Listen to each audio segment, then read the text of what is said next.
اعوذ باللہ من الشیطان الرجیم بسم اللہ الرحمن الرحیم السلام علیکم ورحمۃ اللہ وبرکاتہ۔ الحمدللہ آج آغاز کر رہے ہیں اپنے لیکچر نمبر 15 یعنی 15ویں سپارے کا، اور 15ویں سپارے میں آج انشاءاللہ ہم بات کریں گے 2 قرآنی سورتوں کے بارے میں۔ پہلے سورہ بنی اسرائیل، جس کا ایک نام سورہ اسراء بھی کہا جاتا ہے، اس کو اسراء و معراج بھی کہا جاتا ہے۔ سورہ اسراء یا سورہ بنی اسرائیل پوری 15ویں سپارے میں موجود ہے، اور پھر 15ویں سپارے میں ہی سورۃ الکہف بھی ہے، جس کا کچھ حصہ انشاءاللہ ہم 16ویں سپارے میں بھی پڑھیں گے۔ تو آغاز کریں گے اللہ کے حکم سے اس سپارے کے جو بیسک ٹاپکس ہیں یا جو پوائنٹس ہیں جس پر ہم آج گفتگو کرنے والے ہیں انشاءاللہ اس سے شروع اللہ کے نام سے جو بہت مہربان نہایت رحم فرمانے والا ہے۔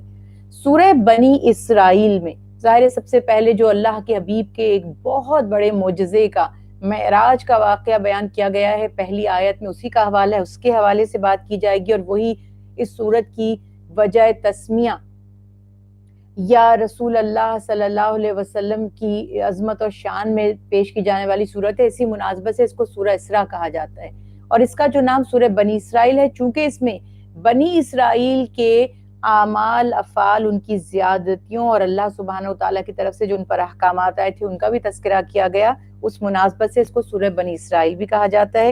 حضرت شعیب علیہ السلام، حضرت زکریا علیہ السلام، حضرت یحییٰ علیہ السلام، اللہ کے ان انبیاء علیہم السلام کو کس طرح بنی اسرائیل نے تکلیف پہنچائی اور ان کے قتل کی کس طرح گھناؤنی سازشیں کی، اس کا بھی تذکرہ کیا گیا۔ پھر اللہ سبحانہ وتعالیٰ نے مسلمانوں کو جو غلبہ عطا کیا اس کا ذکر ہے۔ اس کے ساتھ ساتھ اجتماعی زندگی کے جو آداب ہیں وہ بھی صورت میں بیان فرمائے گئے۔ پھر مشرکین کے بارے میں تذکرہ کیا گیا، ان کے انداز کو، ان کے بیان کو، ان کے ایٹیٹیوڈ کو ڈسکس کیا گیا ہے صورت میں۔ پھر اس کے بعد سورۃ الکہف کی ابتدا ہو جائے گی۔ سورہ کہف کے فضائل پہ بھی انشاءاللہ بات کریں گے، اس کی وجہ تسمیہ پر بھی بات کریں گے۔ سورہ کہف میں بھی اللہ سبحانہ وتعالیٰ نے ہمارے لیے ایک عظیم معجزہ، یعنی ہمارے لیے سے مراد کل انسانیت کے لیے ایک عظیم معجزہ بیان کیا، اپنی قدرت کے جو دلائل دکھائے ان پر بھی بات ہوگی۔ اس کے بعد اصحاب کہف کون تھے، انہوں نے غار میں پناہ کیوں لی تھی، ان کے واقعات کیا تھے، اس پر بھی ہم تفصیلی انشاءاللہ گفتگو کریں گے۔ اس واقعے سے ہمیں سبق کیا ملتا ہے اس کا بھی تذکرہ ہے۔ پھر اسی سورہ میں حضرت موسیٰ علیہ السلام اور حضرت خضر علیہ السلام، ان کی ملاقات کا اور ان کے سفر کا بھی تذکرہ کیا گیا ہے۔ اس سفر کے دوران جو 3 واقعات پیش آئے ہیں ان کا بھی بیان ہے انشاءاللہ، اس پر بھی بات کریں گے، اور ان واقعات میں حکمتیں کیا تھی، اس کی مصلحت کیا تھی اس کا تذکرہ ہے۔ پھر دنیا کا ظاہر اور باطن کیا ہے اللہ سبحانہ وتعالیٰ نے بیان فرمایا۔ پھر مادیت پرست جو دنیا دار ہیں، دنیا کی زندگی کو ہی سب کچھ سمجھ بیٹھے ہیں، ان کا بیان کیا گیا۔ پھر حضرت ذوالقرنین کا اس سورہ میں تذکرہ کیا گیا اور مثالیں پیش کی گئیں۔ اللہ سبحانہ وتعالیٰ نے اپنی نعمتوں کا جو اللہ نے اپنے بندوں پر نازل کی اس کا بھی تذکرہ فرمایا۔ پھر باغ کا ایک واقعہ جو نعمت کے طور پر عطا کیا گیا تھا اس کا تذکرہ ہے۔ ایک شخص جو اپنے باغ میں سے اللہ سبحانہ وتعالیٰ کی رضا چاہنے کے لیے خرچ کرنے کے لیے تیار تھا، اور ایک اس کا منکر تھا، تو کیا واقعہ ان کے ساتھ پیش آیا۔ پھر شرک، کس طرح انسان نہ صرف کسی کی عبادت کر کے یا کسی کو اللہ کے ساتھ شریک کر کے عبادت میں کر سکتا ہے، بلکہ شرک فی الاسباب وہ بھی کیسا ہے، اس سے بھی ہمیں کیسے بچنا چاہیے، ہم اس پر بھی انشاءاللہ اس سپارے میں بات کریں گے۔ دنیا کی زندگی اور اس کی حقیقت، یعنی یہ لا فانی نہیں ہے، یہ لا زوال نہیں ہے، بہرحال ختم ہو جائے گی، یہ بات ہمیں سمجھنی ہے۔ لیکن اللہ سبحانہ وتعالیٰ ارشاد فرما رہے ہیں کہ عقل مند ہی اس حقیقت کو جانتے ہیں، احمق اس دنیا کے دھوکے میں آ کر اپنی آخرت یعنی دائمی ابدی زندگی برباد کر بیٹھتے ہیں۔ اصحاب عقل کی تعریف فرمائی گئی، کون ہے عقل والا اللہ کی نگاہ قدرت میں۔ تکبر، غرور کا تذکرہ کیا گیا، اور بندگی کے تقاضے کیا ہیں اس پر بھی بات کی گئی الحمدللہ۔ سب سے پہلے جیسے کہ میں نے عرض کی، سورہ بنی اسرائیل ابتدائی ایک معجزہ ہے، اس سے آغاز کریں گے۔ بسم اللہ الرحمن الرحیم۔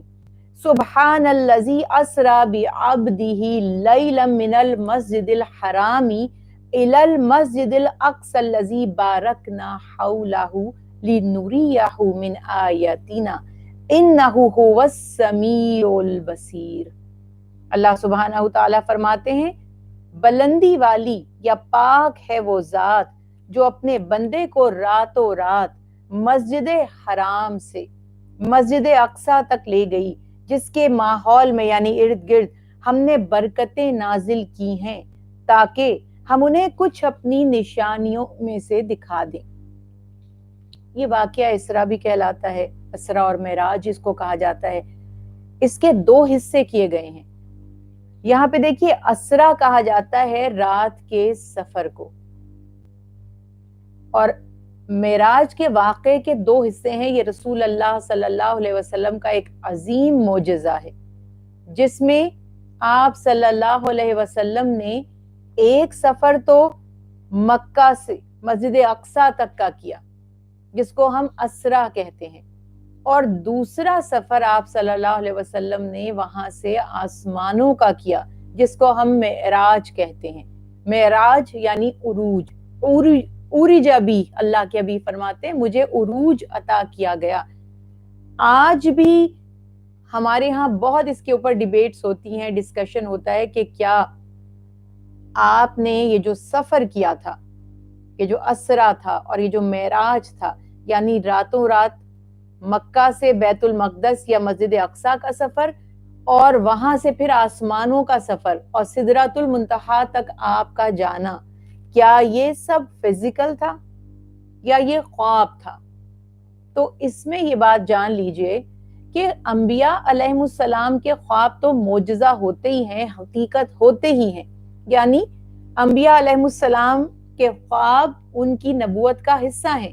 آپ صلی اللہ علیہ وسلم نے فرمایا کہ انبیاء کے خواب سچے اور اللہ کی طرف سے ہوتے ہیں۔ تو یہ تو ایک عام بات انبیاء علیہ السلام اور سب نبیوں کے لیے ہمیشہ ہوتی ہے، اس میں کوئی بہت تعجب کی، بہت حیرت کی بات نہیں کہ مشرکین یا کفار اس کو سمجھ نہ پائیں یا اس کا انکار کر دیں۔ حیرت اور تعجب کی بات ان کے لیے اس صورت میں ہوگی جب انہیں کہا جائے کہ ایک رات میں اور اس کے کچھ پارٹ میں یعنی کچھ مخصوص حصے میں آپ صلی اللہ علیہ وسلم نے اتنے دنوں کا سفر، اتنی طویل مسافت کر لی، یعنی وہ مسافت کہاں تک کی ہے؟ مکہ سے مسجد اقصی تک، اور پھر اس سے بھی انہونی بات کہ آپ نے آسمانوں کی سیر فرمائی اور آپ پھر واپس اسی رات تشریف لے آئے۔ تعجب اس بات پر ہے، اور یہی تعجب ہمیں بتاتا ہے اور مشرکین کا یہی انکار اور ان کی یہی حجت بازی اور ان کی یہی بحث ہمیں بتاتی ہے کہ مشرکین کو یہ بات ناقابل یقین لگی کیونکہ یہ فزیکل واقعہ تھا، اور اس پر کسی کو تعجب کیوں ہوتا ہے؟ یعنی لوگ اس بات کو سمجھ کیوں نہیں پاتے یا ان کو کون سی چیز اس میں رکاوٹ بنتی ہے؟ یہ بات غور طلب ہے۔ دیکھیے جب بھی اللہ سبحانہ تعالیٰ نے قرآن پاک میں اپنے کسی بہت بڑے معجزے کا، یعنی جو انبیاء علیہ السلام کو اللہ نے معجزہ عطا فرمایا اس کا تذکرہ کیا، اپنی کسی عظیم قدرت کا بیان کیا، تو اس میں قرآن پاک کا انداز آپ کو نظر آتا ہے سبحان الذی، وہ ذات پاک ہے، اس کے لیے ساری عظمت ہے، یعنی عمل کرنے والے کا کمال نہیں ہے، عمل کروانے والے کا کمال ہے۔ یعنی اگر ہم یہ کہیں کہ فلاں شخص نے یہ کام کر لیا تو ممکن ہے ہماری عقل میں بات نہ آئے، لیکن جس نے کروایا اس کی اتھارٹی ہے، اس کی پاور ہے، اس کی قدرت ہے، اس کا اختیار ہے، اس پر تو کسی کو شک نہیں ہونا چاہیے۔ تو اسی لیے اللہ سبحانہ تعالیٰ نے سبحان الذی فرمایا کہ سبحان الذی اسری بعبدہ، اور عبدہ کی بھی بات پہ غور کیجئے، عبد اپنے رسول کو نہیں فرمایا کہ میں راتوں رات لے گیا اپنے رسول کو، بلکہ فرمایا عبد کو۔ عبد بورن مین، عبد کسے کہتے ہیں؟ جو جسم اور روح کا مجموعہ ہو۔ تو یہ فزیکل جانے کی ایک دلیل ہے، انڈیکیشن ہے اس طرف کہ عبد یعنی جس میں روح بھی ہے اور جو جسم بھی ہے، صرف روح نہیں گئی بلکہ جسم مبارک نے بھی سفر کیا۔ اور یہی تو تعجب کی بات تھی، خواب میں تو کوئی بھی کچھ بھی کر لے، کوئی دوسرا احمق ہی ہوگا جو اس سے یہ کہے کہ میں نہیں مانتا کہ آپ نے خواب میں یہ دیکھا۔ تو کیا آپ کا دل اس بات کو مانے گا، یا کوئی بھی صاحب عقل شخص یہ سمجھے گا کہ کوئی آپ کو اپنا خواب سنائے اور کوئی آپ کو بتائے کہ میں نے آج خواب میں یہ دیکھا، یا میں نے خواب میں یہ عمل کیا، یا میں خواب میں اس جگہ چلا گیا، تو کون کہے گا کہ نہیں ایسا تو نہیں ہو سکتا؟ ہاں، جب وہ فزیکلی کہے گا کہ میں نے یہ کام کیا تو پھر تعجب کا کام ہوگا، تو لوگ کہیں گے یہ تو ہو ہی نہیں سکتا، یہ تو ممکن ہی نہیں ہے۔ تو یاد رکھیے کہ یہ سفر معراج نبی کریم صلی اللہ علیہ وسلم کا ایک عظیم معجزہ ہے، جو حالت بیداری میں یعنی نیند میں یا خواب میں نہیں پیش آیا، بلکہ بیداری میں جسم اطہر کے ساتھ آپ تشریف لے گئے۔ پہلے مہینوں کا سفر کیا آپ نے مسجد حرام سے مسجد اقصیٰ تک کا، اور پھر آسمانوں کی سیر کی، جس کے لیے بے شمار مستند ترین صحیح ترین احادیث مبارکہ ہیں، جس میں براق کی سواری کا جو جبرائیل علیہ السلام لے کر آئے تھے اس کا تذکرہ فرمایا گیا، آپ کے سفر کا تذکرہ فرمایا گیا، وہاں پر ہر آسمان پر جن انبیاء علیہ السلام سے ملاقات ہوئی اس کا تذکرہ فرمایا گیا۔ بہت ڈیٹیل واقعات اس صورت میں بتائے گئے ہیں، اور یہ واقعہ اتنا عظیم معجزہ ہے کہ اللہ کے حبیب حضرت محمد مصطفیٰ صلی اللہ علیہ وسلم کے سوا یہ کسی کو عطا نہیں کیا گیا۔ تو یہ اعزاز ہے رسول اللہ صلی اللہ علیہ وسلم کے لیے۔ اور وہی بات یہاں پر آ گئی کہ اگر یہ خواب ہوتا تو قرآن پاک میں اس انداز سے اس کا ذکر نہ کیا جاتا، اور نہ ہی مشرکین اس کو جھٹلاتے۔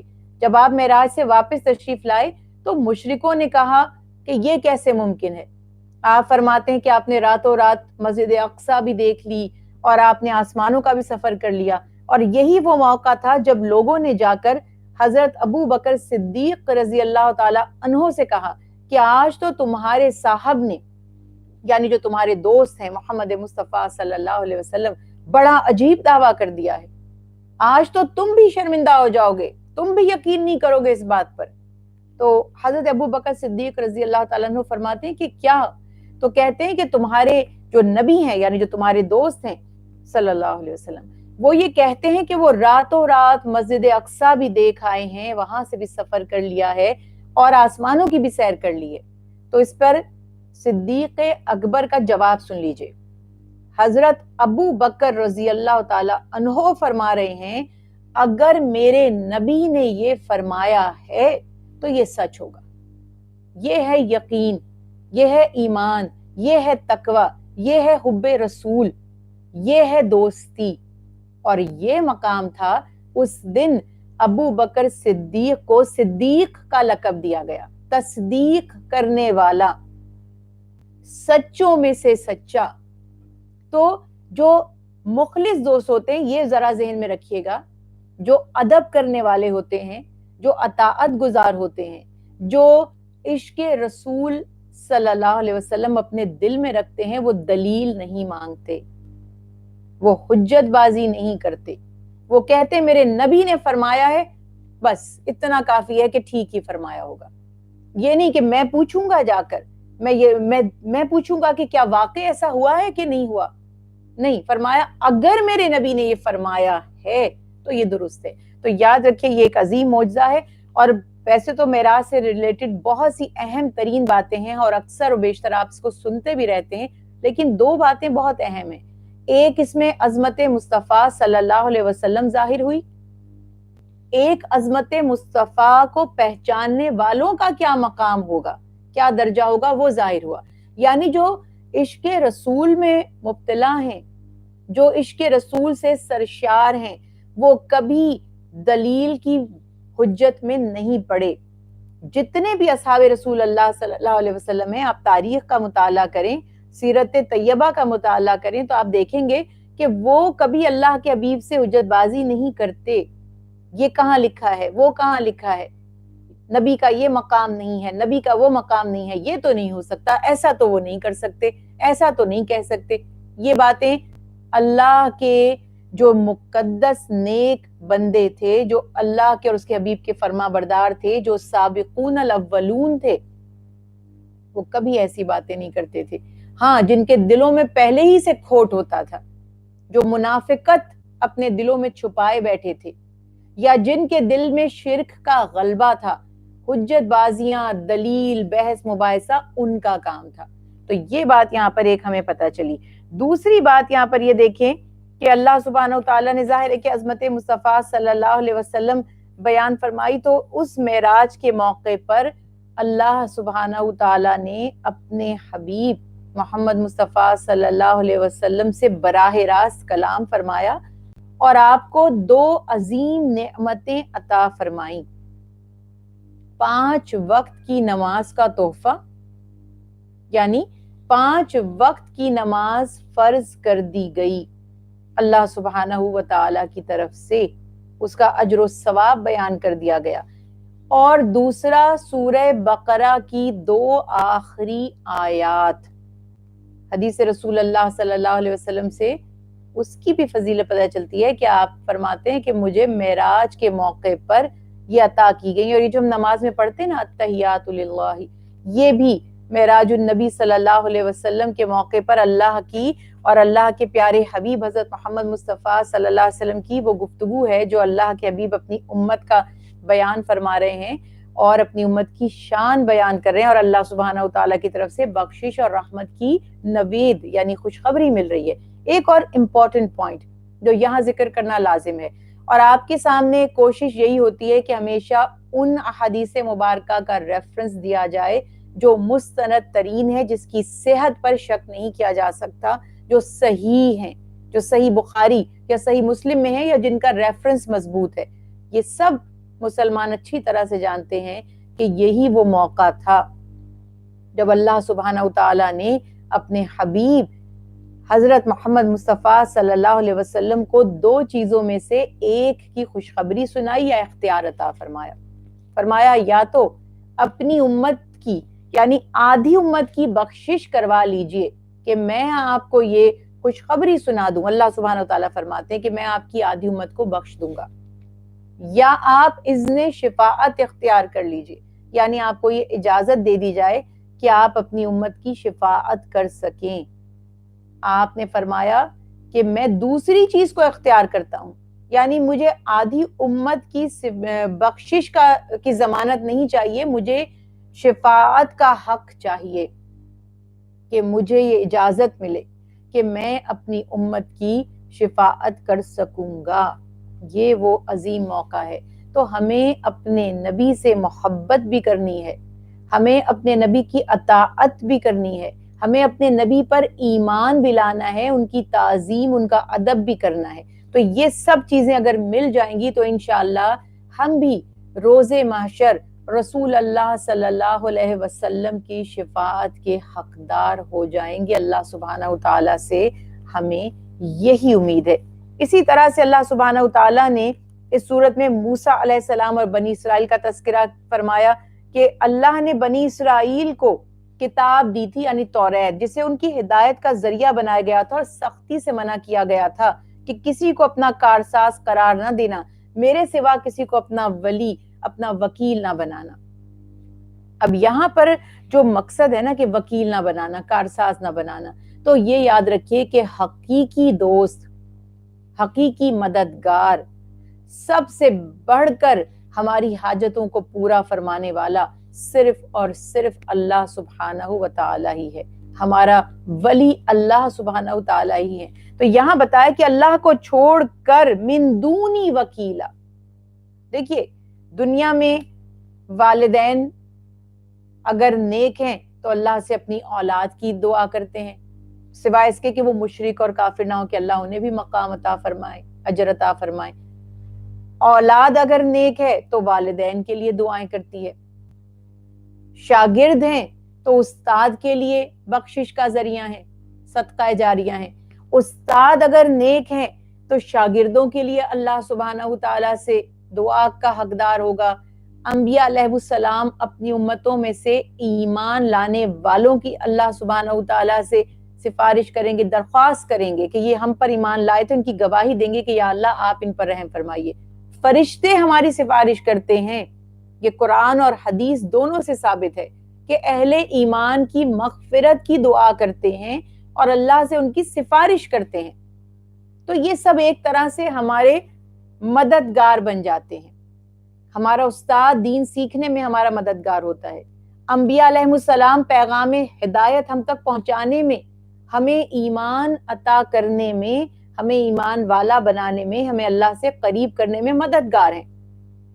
بات یہ نہیں ہے کہ آپ کسی سے مدد نہیں لے سکتے. آپ بیمار ہوتے ہیں ڈاکٹر سے مدد لیتے ہیں. آپ کو گھر بنوانا ہے تو آپ آرکیٹیکچر یا جو تعمیرات وغیرہ سے متعلق لوگ ہیں ان کے پاس جاتے ہیں، ان سے رابطہ کرتے ہیں.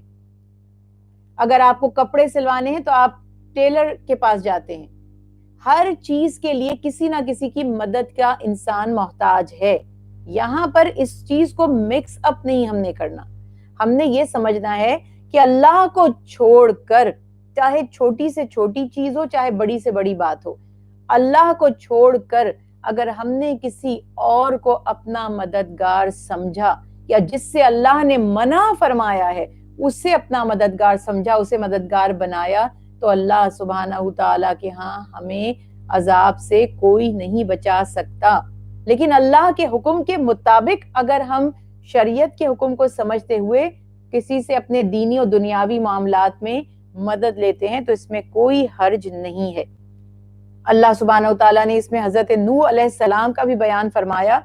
اللہ ارشاد فرما رہے ہیں کہ جن کو ہم نے نوح علیہ السلام کے ساتھ کشتی میں سوار کیا تھا، یعنی یہاں کشتی میں سوار کا حوالہ اس لیے دیا گیا ہے کہ اللہ سبحانہ وتعالیٰ، دیکھیے انبیاء علیہ السلام کے طفیل کیا ہوتا ہے، جو کشتی میں نوح علیہ السلام کے ساتھ سوار تھے. اب ظاہر ساتھ سوار تھے، ان پر ایمان لائے تھے، ان کی تائید کی تھی، تو اللہ سبحانہ وتعالیٰ نے انہیں طوفان میں ڈوبنے سے بچا لیا. اسی سے پھر آگے دوبارہ سے نسل انسانی پھیلی. تو اللہ سبحانہ وتعالیٰ فرماتے ہیں کہ وہ اللہ سبحانہ وتعالیٰ کے شکر گزار بندے تھے، اور ہم نے کتاب میں فیصلہ کر کے بنی اسرائیل کو اس بات سے آگاہ کر دیا تھا کہ تم زمین میں 2 مرتبہ فساد مچاؤ گے اور بڑی سرکشی کا مظاہرہ کرو گے. چنانچہ جب ان 2 واقعات میں سے پہلا واقعہ پیش آیا تو ہم نے تمہارے سروں پر اپنے ایسے بندے مسلط کر دیے جو سخت لڑائی کرنے والے یعنی جنگجو تھے، اور تمہارے شہروں میں وہ پھیل گئے. اور یہ ایک ایسا وعدہ تھا جسے پورا ہو کر ہی رہنا تھا. پھر ہم نے تمہیں یہ موقع دیا کہ تم پلٹ کر ان پر غالب آ جاؤ، اور تمہارے مال اور دولت اور اولاد میں اضافہ کیا، اور تمہاری نفری بھی پہلے سے بڑھا دی. پھر اللہ سبحانہ وتعالیٰ نے یہ بھی وعدہ فرمایا کہ اگر تم کوئی بھلا کام کرو گے یقیناً اس کا اجر پاؤ گے، یعنی یہ تمہارا ہی بھلا ہے. ہم اگر کوئی نیکی کرتے ہیں، ہم اگر کوئی عبادت کرتے ہیں، ہم اگر سخاوت کرتے ہیں، تو یہ ہم معاذ اللہ اللہ سبحانہ وتعالیٰ کو فائدہ نہیں پہنچاتے. یہ ہمارا سراسر اپنا بھلا ہوتا ہے. اللہ سبحانہ وتعالیٰ کو ہمارے کسی عمل، ہماری کسی عبادت کی ضرورت نہیں ہے. ہمیں ضرورت ہے، ہم اس لیے کرتے ہیں. اب یہاں پر ایک اور بھی خوبصورت بات نکل آتی ہے، اچھا اللہ ہماری عبادت کا محتاج نہیں، اللہ کو ہماری عبادت کی ضرورت نہیں ہے تو ہم عبادت ہی نہ کریں. اس کا ہرگز یہ مفہوم نہیں ہے. اس کا مفہوم یہ ہے کہ ہم اللہ کی عبادت کے محتاج ہیں، ہم مجبور ہیں، ہماری زندگی اس میں ہے، ہماری بقا اس میں ہے، ہماری نجات اس میں ہے، ہماری آخرت اس سے وابستہ ہے. یہ ہمیں کرنا ہے، دوسرے کو کوئی فرق نہیں پڑے گا. ہر شخص اپنے عمل کا ذمہ دار ہوگا. تو اس لیے ہمیں اللہ کی عبادت کرنی ہے، کیونکہ نجات کا ذریعہ یہی ہے. تو اس لیے بتا دیا کہ اگر تم اچھے کام کرتے تو ضرور اللہ سبحانہ وتعالیٰ تم پر کرم کرتے. اب دیکھیں یہاں بتایا جا رہا ہے کہ 2 دفعہ انہوں نے نافرمانی کی، تو دونوں دفعہ کس طرح سے ان کو رسوا کیا گیا. بنی اسرائیل کی نافرمانیاں جب حد سے بڑھ گئی تھی تو بابل کا جو بادشاہ تھا بخت نصر، وہ ان پر مسلط کر دیا گیا تھا. اس نے اچانک آ کر حملہ کیا اور ان کا قتل عام کر دیا، اور جو زندہ رہ گئے تھے انہیں گرفتار کر کے وہ سب کے سب کو فلسطین سے بابل اپنے شہر لے گیا، اور بہت عرصے تک وہاں پر وہ غلامی کی زندگی بسر کرتے رہے. یہ بات بتائی گئی. پھر تقریباً 70 سال تک بخت نصر یعنی بخت نصر کی غلامی کرنے کے بعد اللہ سبحانہ وتعالیٰ نے ان کو ایک اور موقع دیا، ان پر رحم فرمایا، اور ایران کے ایک بادشاہ نے بابل پر حملہ کر کے فتح حاصل کی اور ان کو وہاں سے نجات مل گئی، رحم کھایا ان پر، بنی اسرائیل کو وہاں سے وہ لے آیا، اس نے آزاد کر دیا اور دوبارہ ان کا جو وطن تھا بنی اسرائیل کا فلسطین، اس میں ان کو آباد کر دیا گیا۔ مگر پھر وہی بات ہے یہاں پر کہ اللہ سبحانہ و تعالیٰ ارشاد فرماتے ہیں کہ تمہیں ہر طرح کی نعمت دی گئی۔ دیکھیے یہ بھی تو آپ سب دیکھتے ہی ہیں نا، ہم روز یہ مشاہدہ کرتے ہیں کہ جب ہم پر کوئی مشکل کی گھڑی آتی ہے تب تو ہمارا تکبر غرور ذرا دبا رہتا ہے، ہماری ایروگنس میں کمی آ جاتی ہے، ہم اللہ کے آگے اپنی پیشانی کو جھکا بھی لیتے ہیں، ہم صدقہ بھی کر دیتے ہیں، ہم دعائیں بھی کرنے لگتے ہیں۔ لیکن بہت دفعہ بہت سے لوگوں کے ساتھ ایسا ہوتا ہے کہ جب ان پر کوئی مشکل نہ آئے، جب انہیں کسی آزمائش میں نہ ڈالا جائے، جب ان کی زندگی میں کوئی دکھ تکلیف یا مرض نہ ہو، تو وہ بہت زیادہ شیطان کا آلہ کار بن کر ہدایت کی راہ سے دور نکل جاتے ہیں۔ تکبر، غرور، نافرمانی اور دنیا کی زندگی کو ہی سب کچھ سمجھ بیٹھتے ہیں، موت کو بھول جاتے ہیں۔ خیال نہیں رہتا کہ جس رب نے ہمیں غنی کیا ہے وہ ہمیں محتاج بھی کر سکتا ہے، جس نے ہمیں طاقتور بنایا ہے وہ ہمیں اپاہج بھی کر سکتا ہے، جس نے ہمیں عزت دی ہے وہ ذلت کی پستیوں میں بھی دھکیل سکتا ہے۔ ایک لمحہ لگتا ہے صورتحال کو بدلنے میں۔ تو یہ بات یہاں بتائی جا رہی ہے کہ جب اللہ سبحانہ و تعالیٰ نے ان کو اتنی نعمتیں عطا فرمائی تھیں تو ان کا کام یہ تھا کہ اللہ کی فرما برداری میں لگ جاتے۔ یہ دیکھیں یہ ایک ٹپ ہے، ایک سیکرٹ ہے۔ سیکرٹ کیا ہے؟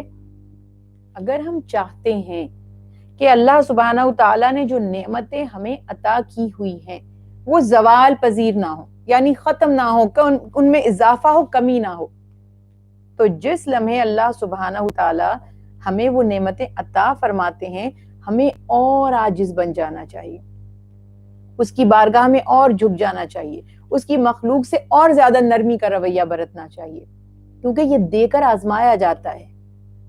آپ نے یہ محاورہ یقیناً سنا ہوا ہوگا کہ جس شاخ کے اوپر سب سے زیادہ پھل ہوتا ہے وہ نیچے جھک جاتی ہے وزن کی وجہ سے، اور جس کے اوپر کوئی فروٹس کوئی پھل لگا ہوا نہیں ہوتا وہ اوپر رہتی ہے۔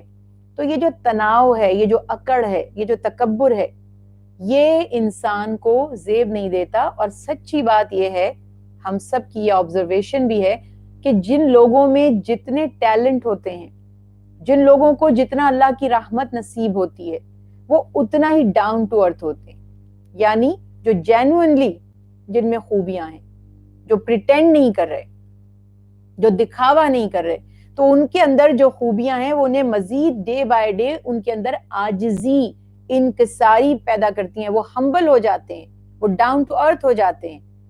اور جو فیک لوگ ہیں ان کو تھوڑی سی عزت مل جائے، تھوڑی سی دولت مل جائے، تھوڑی سی شہرت مل جائے تو ان کے مزاج ہی نہیں ملتے، سیدھے منہ کسی سے بات ہی نہیں کریں گے، کسی کا بھی دل دکھا دیں گے، کسی کی بھی دل آزاری کر دیں گے، کسی کا بھی مذاق اڑا دیں گے۔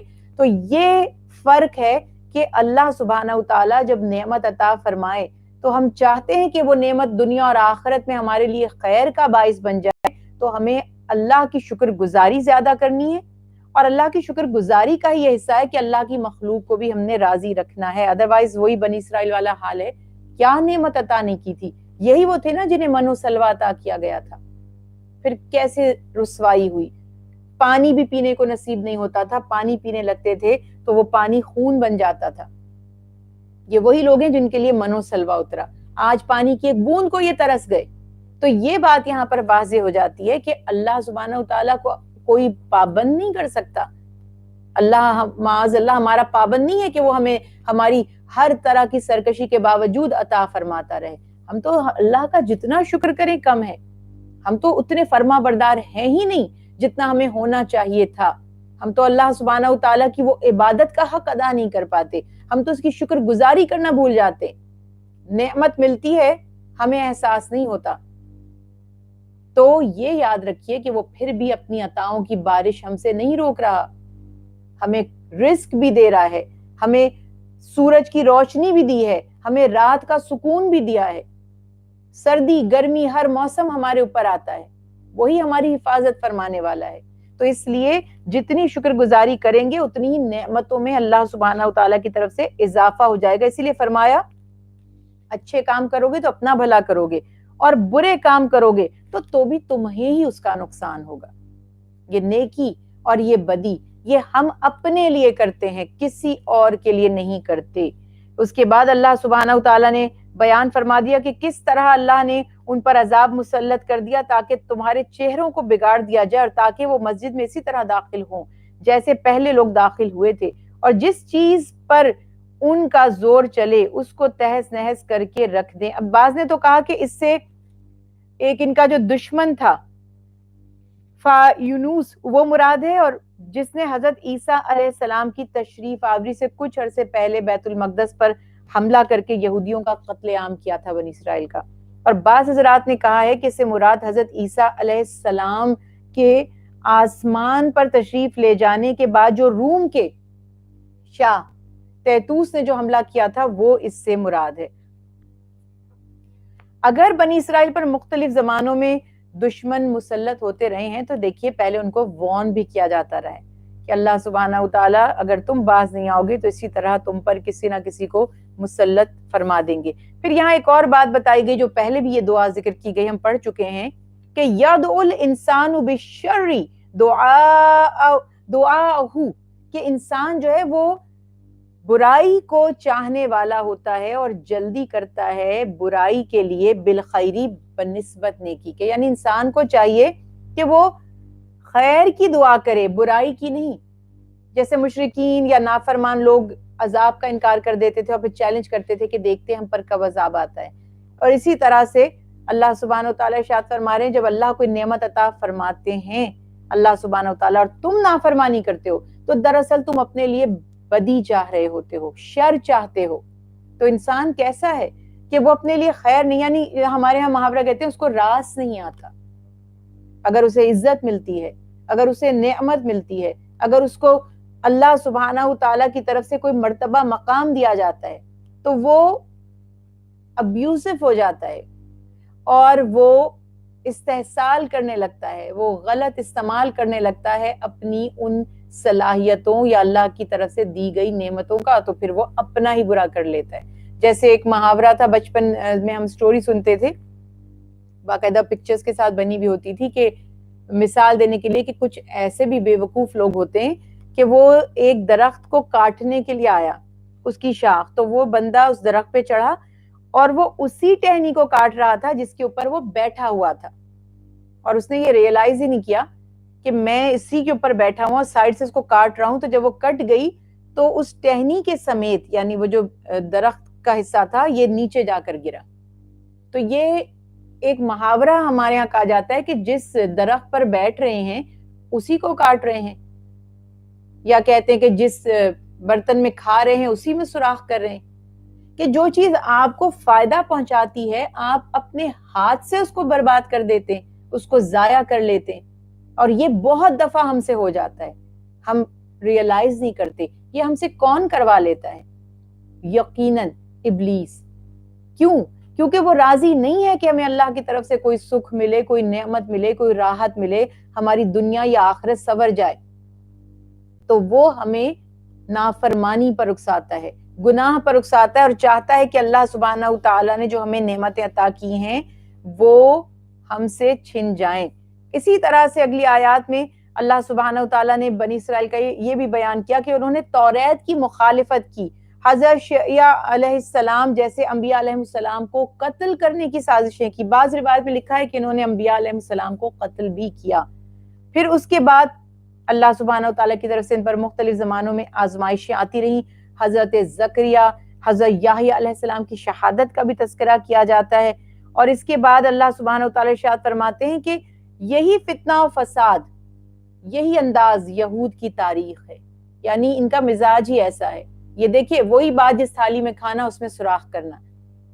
سورہ بقرہ اگر آپ نے تفصیلاً پڑھی ہے تو آپ نے یہ یقیناً جانا ہوگا کہ کبھی ان کو بخت نصر نے اور کبھی فرعون نے غلام بنایا، اور فرعون کی غلامی کا جو ریفرنس ہمیں سورہ بقرہ میں ملتا ہے اس میں یہ بات بتائی گئی کہ فرعون تو ان کو اتنا جانوروں سے بھی بدتر ان کے اوپر ظلم کرتا تھا اور اتنی برے انداز سے ان کو قیدی بنا کے رکھا تھا، ان سے کام لیتا تھا اور مار پیٹ کرنا، ظلم کرنا، ان کو کھانے کو نہ دینا۔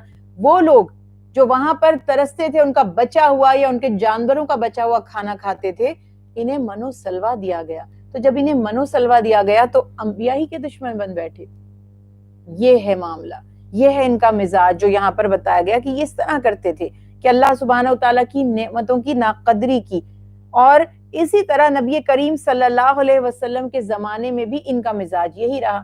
جیسے یہ اپنے آبا، اپنے بزرگوں کی روایات کے مطابق سازشیں کرتے تھے، اس سے یہ کبھی باز نہیں آئے. اور انہوں نے نبی کریم صلی اللہ علیہ وسلم کا بھی جب غلبہ دیکھا، اور جب دیکھا کہ لوگ آپ صلی اللہ علیہ وسلم پر ایمان لا رہے ہیں، تو پھر ان کی بھی مخالفت پر اتر آئے. اور مخالفت بھی کس حد کی؟ اہل کتاب ہوتے ہوئے کفار اور مشرکین کا ساتھ دیا، اللہ کے حبیب اور مسلمانوں کا ساتھ نہیں دیا. تو یہی بات ہمیشہ یاد رکھنی ہوتی ہے کہ اسی طرح اللہ سبحانہ وتعالیٰ نے وقتاً فوقتاً ان کے اوپر اپنے عذاب کی صورت میں ان کے دشمنوں کو مسلط فرمایا. اسی طرح تاریخ میں لکھا گیا ہے کہ ہٹلر نے بہت سارے یہودیوں کو قتل کیا تھا اور بے شمار کو زندہ جلا دیا تھا. بہت سے واقعات اس میں بہرحال تاریخ میں لکھے ہوئے ہیں. اس کے بعد اس صورت میں اجتماعی زندگی کے کچھ آداب اور کچھ اخلاق بیان کیے گئے ہیں. بہت اہم پوائنٹس ہیں. بنی اسرائیل کو بھی اس کی تاکید کی جاتی رہی ہے، ہمارے لیے بھی یہ احکامات ہیں. اور یقیناً قرآن کریم کی عظمت یہ ہے کہ وہ انسان کی فطرت اور اس کی طبیعت، اس کے مطابق احکامات عطا کرتا ہے. یعنی گریجولی ہمیں احکامات دیے جاتے ہیں، اور ہر دور میں کہنا چاہیے کہ مکتبہ فکر سے تعلق رکھنے والا، ہر فیلڈ سے تعلق رکھنے والا، ہر طرح کا ایج گروپ کا، ہر جینڈر کا بندہ، کسی بھی شہر، کسی بھی ملک، زمین کے کسی بھی حصے میں رہنے والا بندہ، اس کے لیے لازم ہے کہ وہ ان فطری امور کو اختیار کرے، اور وہ کرے گا تو یقینی طور پر اسے اس کا دنیا اور آخرت میں نفع حاصل ہوگا. تو تقریباً 13 پوائنٹس یہاں پر بیان کیے گئے ہیں کہ آداب اور اخلاق کیا ہمارے لیے اہم ہیں، اور یہی ایک فرد کو یا کسی امت کو عظیم بناتے ہیں. یعنی عظمت اس سے، ڈگنیٹی اس سے آتی ہے، اسی سے اللہ سبحانہ تعالیٰ کی رضا کے ہم مستحق ٹھہرتے ہیں. تو بعض حضرات ان آداب کو معراج النبی صلی اللہ علیہ وسلم کا پیغام قرار دیا. یعنی بہت سے لوگوں نے اس کو ریلیٹ کیا ہے، اور بعض علماء کرام نے بھی، کہ یہ وہ آداب ہیں جو خصوصی طور پر یا احکامات ہیں جو معراج النبی صلی اللہ علیہ وسلم کے موقع پر اللہ کے پیارے حبیب حضرت محمد مصطفیٰ صلی اللہ علیہ وسلم کو آپ کی امت کے لیے دیے گئے. قرآن پاک کی آیت مبارکہ 23، یعنی اس کی سورہ بنی اسرائیل کی آیت مبارکہ 23 سے نیئرلی 40، یعنی 39 آپ کہہ سکتے ہیں کہ 39 آیت تک یہ پوائنٹس چل رہے ہیں. کیا ہے اس میں؟ مختصراً اس کا جائزہ لیتے ہیں. دیکھیے، ہمیشہ سب سے بنیادی اور پہلا اصول جو دیا گیا انبیاء علیہ السلام کی طرف سے ان کی قوموں کو، وہ تھا توحید. توحید تو بگننگ ہے، ابتدا ہے. اللہ سبحانہ تعالیٰ کو ماننا اور وحدہ لا شریک ماننا. یعنی صرف ماننا نہیں، بلکہ ماننا ہے کہ اللہ سبحانہ تعالیٰ ایک ہیں اور وہی پوری کائنات کے خالق اور مالک ہے. اس کانسیپٹ کے بغیر تو آپ آگے بڑھ ہی نہیں سکتے. تو پہلا نظریہ یہ ہے کہ اللہ کے سوا کسی کی عبادت نہ کرو. پھر دوسرا ہے والدین کے ساتھ حسن سلوک. دیکھیے، والدین کے ساتھ حسن سلوک کی تاکید فوری طور پر شرک سے روکنے کے بعد آتی ہے. یعنی حقوق العباد میں سب سے اہم، سب سے بڑا درجہ، سب سے زیادہ ہمارے حسن سلوک کے جو مستحق ہیں وہ ہمارے والدین ہیں. اور بتایا جا رہا ہے کہ جب وہ ضعیفی کو پہنچ جائیں، بڑھاپے کو پہنچ جائیں، تو عاجزی کے ساتھ ان کے آگے کندھے جھکا دو، اور ان کے لیے اللہ سبحانہ تعالیٰ سے دعائیں بھی کرو، دنیا میں بھی اور خصوصاً ان کے دنیا سے چلے جانے کے بعد بھی، کہ اللہ میرے ماں باپ پر ایسے ہی رحم فرمائیے جیسے انہوں نے مجھ پر رحم کیا. میں محتاج تھا، بے بس تھا، ایک گوشت پوست کا بے جان سا، کمزور سا ٹکڑا تھا. اللہ نے ماں باپ کے دل میں محبت ڈالی.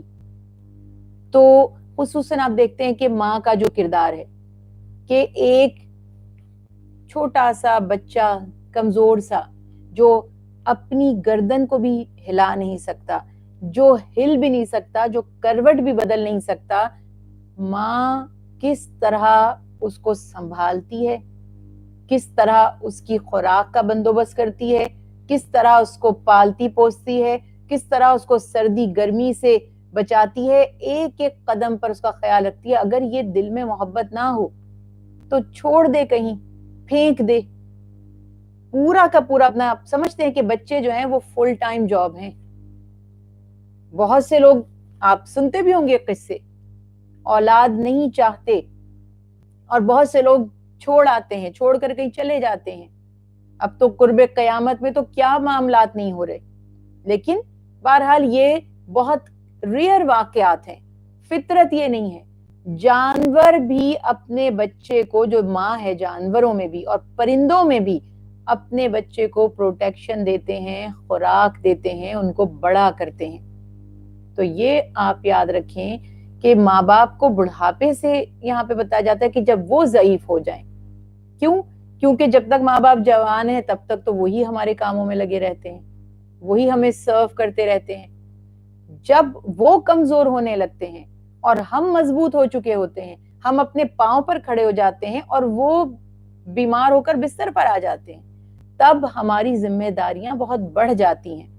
اور اس وقت ہمیں کہا جا رہا ہے کہ دیکھیے جیسے بچہ اریٹیٹ کرتا ہے, بہت سوال کرتا ہے, ہر ٹائم پہ آپ اس کو جواب دینا نہیں چاہتے, ہر ٹائم میں آپ کا انرجی لیول اتنا نہیں ہوتا کہ آپ ایک بات کو جو آپ آلریڈی 25 دفعہ ایکسپلین کر چکے ہیں پھر کریں.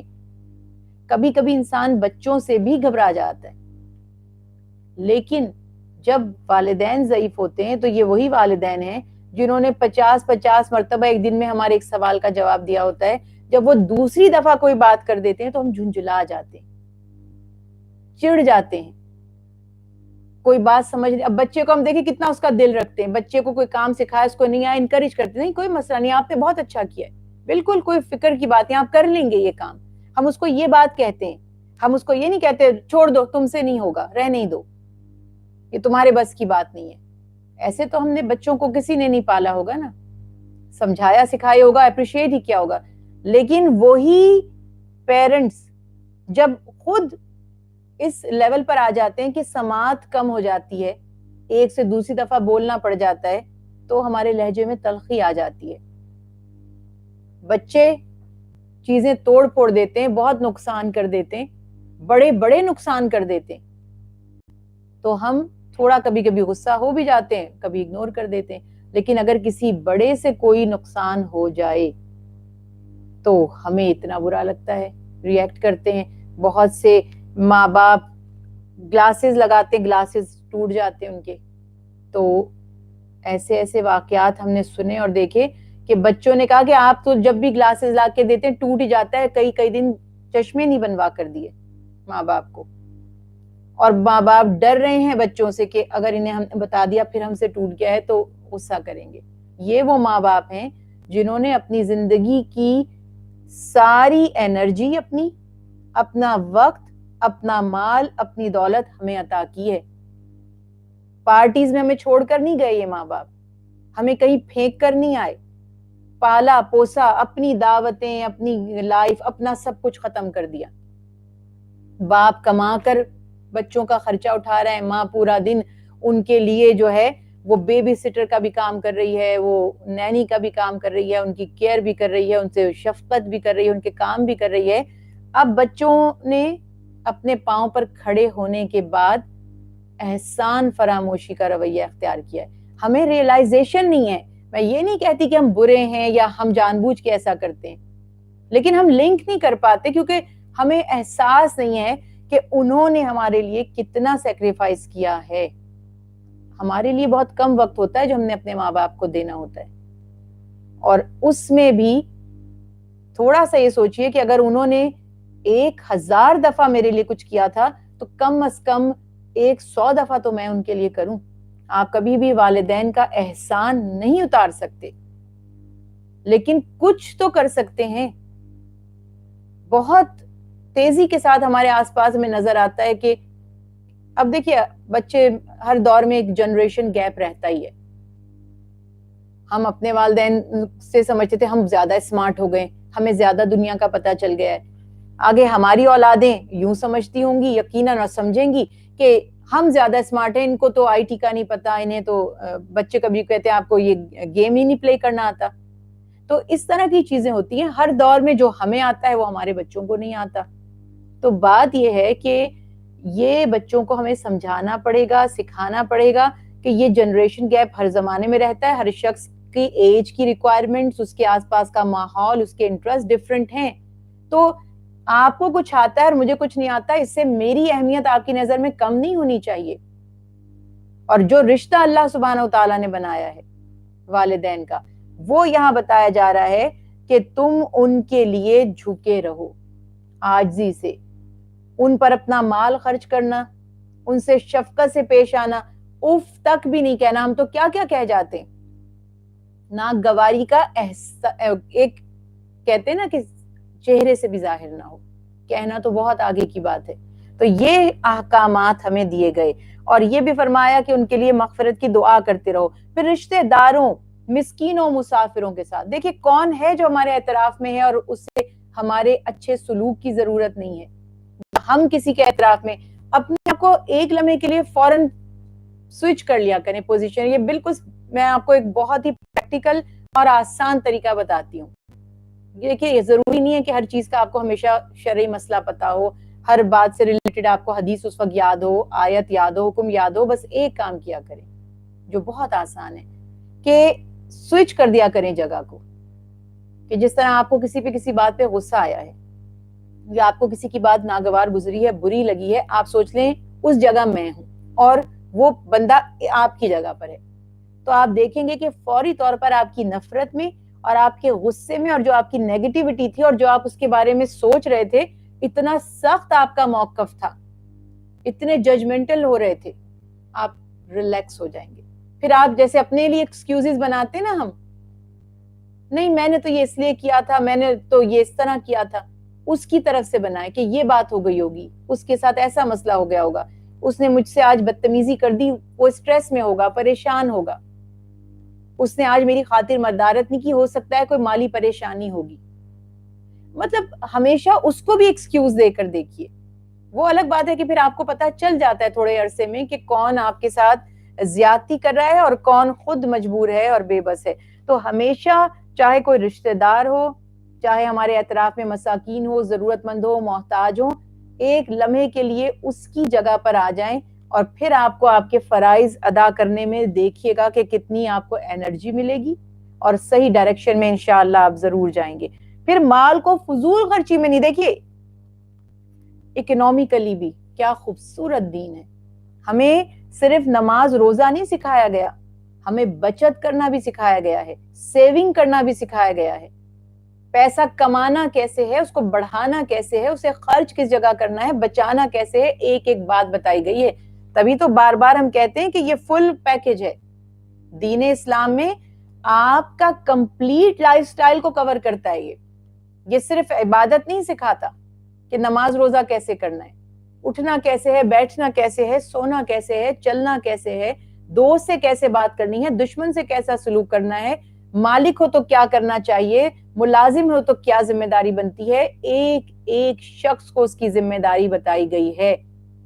کوئی نہ کم ہے نہ کوئی زیادہ ہے. ہر شخص کا ایک رول ہے اور اس رول میں وہ سب سے زیادہ امپورٹنٹ خود ہے. تو اس وجہ سے یہاں پہ بتایا جاتا ہے کہ مال کو فضول خرچی میں نہ اڑاؤ. ہمارے بڑے ہم سے کہا کرتے ہیں کہ قارون کا خزانہ بھی ہو تو فضول خرچی میں ختم ہو جاتا ہے. اور یہ تو آج ہم اپنی آنکھوں سے دیکھ رہے ہیں. آج کئی چیزیں ہم ایسی ایکسپینسو دیکھتے ہیں کہ اچھی خاصی پورے مہینے کی اس کے اوپر آپ کی جو سیونگز ہیں یا انکم ہے یا آپ کی جو ویجز ہیں کوئکلی ختم ہو سکتی ہیں چھوٹی چھوٹی چیزوں پر. تو اس وجہ سے زندگی کو اگر آسان کرنا ہے اور سکون سے جینا ہے تو ہمیں اپنی خواہشات کو تھوڑا سا لمیٹڈ کرنا پڑے گا اور ہمیں ایک پلاننگ کرنی پڑے گی کہ کیا امپورٹنٹ ہے اور کیا امپورٹنٹ نہیں ہے. غیر ضروری چیزوں کو اپنی لائف سے ہمیں نکالنا پڑے گا. فضول خرچی کرنے والے کو شیطان کا دوست کہا گیا ہے. اللہ سبحانہ و تعالیٰ فضول خرچ کو پسند نہیں فرماتا. اسراف کرنے والوں کو پسند نہیں فرماتا. یہ بات بالکل واضح ہونی چاہیے. اور زندگی کا اور حالات کا کچھ پتہ نہیں ہے. پھر وہی بات کہوں گی کہ آج تو یہ بات آپ کو پچھلے 1 سال سے بہت اچھی طرح سمجھ آ رہی ہوگی. جو حالات پورے ورلڈ میں اکانومی کے ہو گئے ہیں, بڑے بڑے ملینر اور بزنس مین کرائسس میں آئے ہیں, پریشان ہوئے ہیں. تو یہ تو کبھی مت سوچئے, وقت کا کچھ پتہ نہیں.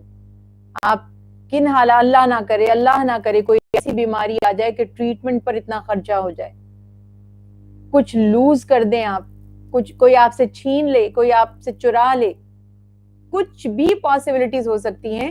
اپنے مال کو فضول خرچی میں اڑانے کے بجائے تھوڑا تھوڑا سیونگز کرتے جائیں. سیونگز میں سے بھی ظاہر اللہ نے سیونگ کا حکم دیا ہے تو اس کے ساتھ خرچ کا بھی حکم دے دیا ہے کہ اللہ کی راہ میں بھی خرچ کرو. یہ نہیں کہ خود ہی جمع کر کے اس کے اوپر بیٹھ گئے منشی بن کر, خرچ نہیں کر رہے.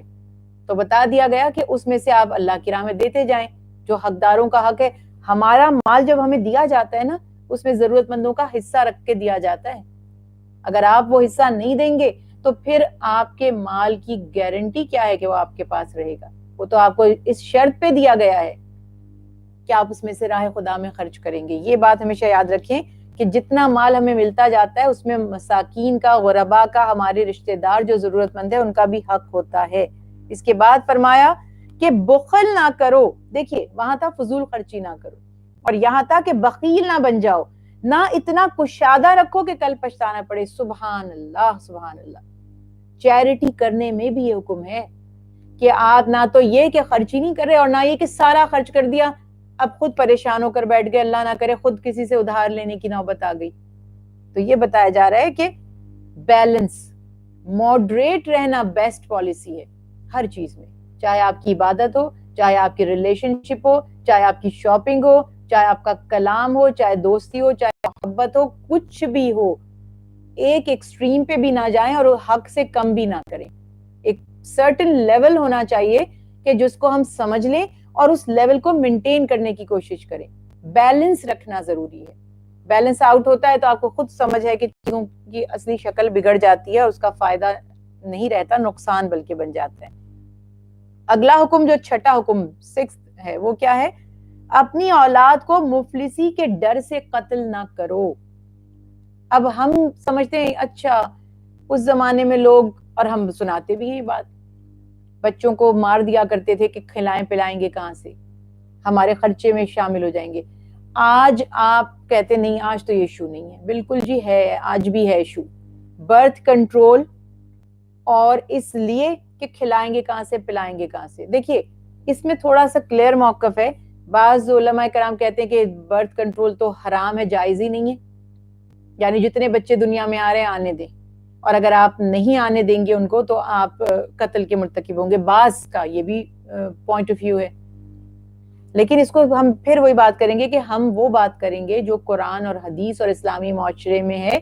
دین اسلام پریکٹیکل مذہب ہے اور اس میں ہر چیز کو مناسب طریقے سے کیا گیا. دیکھیے بات یہ ہے کہ تربیت اور بچے کی گود جو ہے ماں کی, بچے کا حق ہے. 2 سال بچے کی رضاعت کی مدت ہے. ہمارے ساتھ کیا ہوگا کہ ہم کہیں گے بچے دنیا میں جتنے آ رہے ہیں آتے چلے جائیں, ایک کا حق ادا نہیں. بچہ ماں کی گود کے لیے ترس رہا ہے اور وہ چھوٹے سے بچے کی گود ہم اس سے چھین لیتے ہیں, دوسرا بچہ ہماری گود میں آ جاتا ہے, ہم اس کی کیئر میں لگ جاتے ہیں. اس بچے کا کیا ہوا, اس کا حق کہاں گیا؟ تو یہ لاجک کو سمجھے. اچھا پہلے زمانے میں آپ نے یہ بھی, خصوصاً میری بہنیں یہ بات جانتی ہوں گی, پہلے کہتے تھے بھئی جب تک بچہ فیڈ کرتا رہتا ہے تو دوسرا بیبی پیدا ہونے کے مطلب اس کی کوئی پریگننسی کے چانسز نہیں ہوتے. یوزلی ایسا ہوتا بھی تھا. اب آپ سمجھ رہے ہیں کہ آب و ہوا چینج ہو گئی ہے, ہماری ڈائٹ چینج ہو چکی ہے, لائف سٹائل چینج ہو چکا ہے, بہت سی چیزیں, بہت ساری جو ہماری متس تھیں اور بہت سارے ہمارے جو کانسیپٹس تھے, آج ہم دیکھ رہے ہیں کہ وہ تو کچھ کا کچھ ہی ہو رہا ہے معاملہ. تو اس صورت میں وہاں پر نیچرلی ایک برتھ کنٹرول کی ضرورت نہیں پڑتی تھی, ایک گیپ رہتا تھا. اس کے علاوہ اور بھی ایک سن لیجئے بات جو کوئی آپ کو نہیں بتائے گا. اس زمانے میں, اب آپ اس ابتدائی دور ہے اسلام کا جس میں اللہ کے حبیب نے چاہا کہ زیادہ مسلمان بچے پیدا ہوں، یعنی مسلمانوں میں بڑھے بچے. کم مسلمان ہیں تعداد میں اور جنگوں میں شہید ہو رہے ہیں. زیادہ بچے پیدا کیوں کرنے ہیں؟ تاکہ ڈیفینس کر سکیں، اچھے مسلمان بن سکیں، دین پھیلے، اور خدا نخواستہ اگر کوئی دشمن ان پر حاوی ہوتا ہے تو وہ اس کا دفاع کر سکیں. ہم اس لیے بچے پیدا کرتے ہیں کہ ہم نے اسلام پھیلانا ہے. سوچنے کی بات ہے نا، ایک کانسیپٹ. دوسرا یہ بھی سمجھیے کہ وہاں اس وقت بہت کم تعداد ہے مسلمانوں کی، اس کو بڑھانا ہے.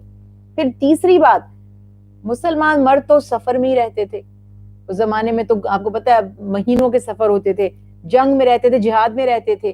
تو آٹومیٹیکلی بھی ایک ریلیشن شپ ظاہر ہے کہ ایسا ڈسٹنس اس میں آ جاتا تھا کہ بہت بچوں کی پیدائش کا امکان بھی نہیں ہے. آئے دن سفر پر جا رہے ہیں تو تبلیغ میں لگے ہوئے ہیں اور جنگ میں لگے ہوئے ہیں، دفاعی جنگیں ہوا کرتی تھی. تو یہ نیچرلی ایک اولاد میں وقفے کا پروسیس ہو رہا تھا.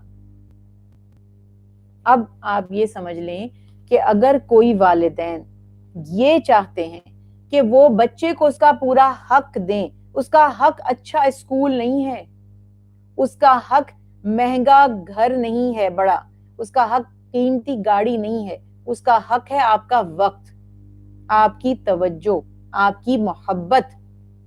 اگر وہ دینے کے لیے آپ سمجھتے ہیں کہ ایک بچہ پہلے تھوڑا اپنے حصے کی محبت اور تربیت لے لے، اور واقعی بہت مشکل ہوتا ہے ایک بچے کو جس طرح سے آپ سمجھاتے ہیں بجھاتے ہیں اور وہ جس طرح آپ کی کنٹرول میں ہوتا ہے. ایک ایج گروپ کے جن بہنوں کے بھی بچوں میں کم کہنا چاہیے ایج گیپ ہے، وہ اس بات سے 100% ایگری کریں گی کہ شروع میں ان کو تربیت ان کی کرنا، تربیت کھلانا پلانا تو آسان ہے، ایک ساتھ ہی سب پل جاتے ہیں، پل تو جاتے ہیں. اس بات سے تو میں ایگری کرتی ہوں کہ 6 8 10 بچے بھی ہوں گے، جتنے بچے زیادہ ہوتے ہیں ایزیلی پل جاتے ہیں. تربیت اچھی نہیں ہوتی. تربیت کے لیے یا تو آپ کا سپورٹ سسٹم ہو کہ آپ کے اعتراف میں جیسے پہلے فیملی ہوتی تھی، نانی دادی خالہ پھپھی سب پاس ہیں، کزنز ہیں، سب بچے، ایک فیملی کا بچہ وہ صرف اس کا بچہ نہیں ہے، پورے خاندان کے لیے وہ بچہ اہم ہے. سب اس کی تربیت کر رہے ہوتے تھے. ماں کے پاس نہیں بیٹھا تو دادا کے پاس بیٹھ گیا، دادا نہیں ہے تو چاچا کے پاس بیٹھ گیا، چاچا نہیں تو نانا کے پاس چلا گیا. ہر بندہ اس کو توجہ سے مل رہی ہے اور ہر بندہ اس سے محبت کر رہا ہے، ہر بندہ اس کو سکھا رہا ہے. کوئی قصہ سنا کر سکھا رہا ہے، کوئی کسی اور انداز سے سکھا رہا ہے، کوئی تھوڑا ڈانٹ دیا یہ نہیں کرنا، اس طرح نہیں کرنا. وہاں بچے چاہے زیادہ بھی ہیں، ایج گیپ کم بھی ہے، پل گئے.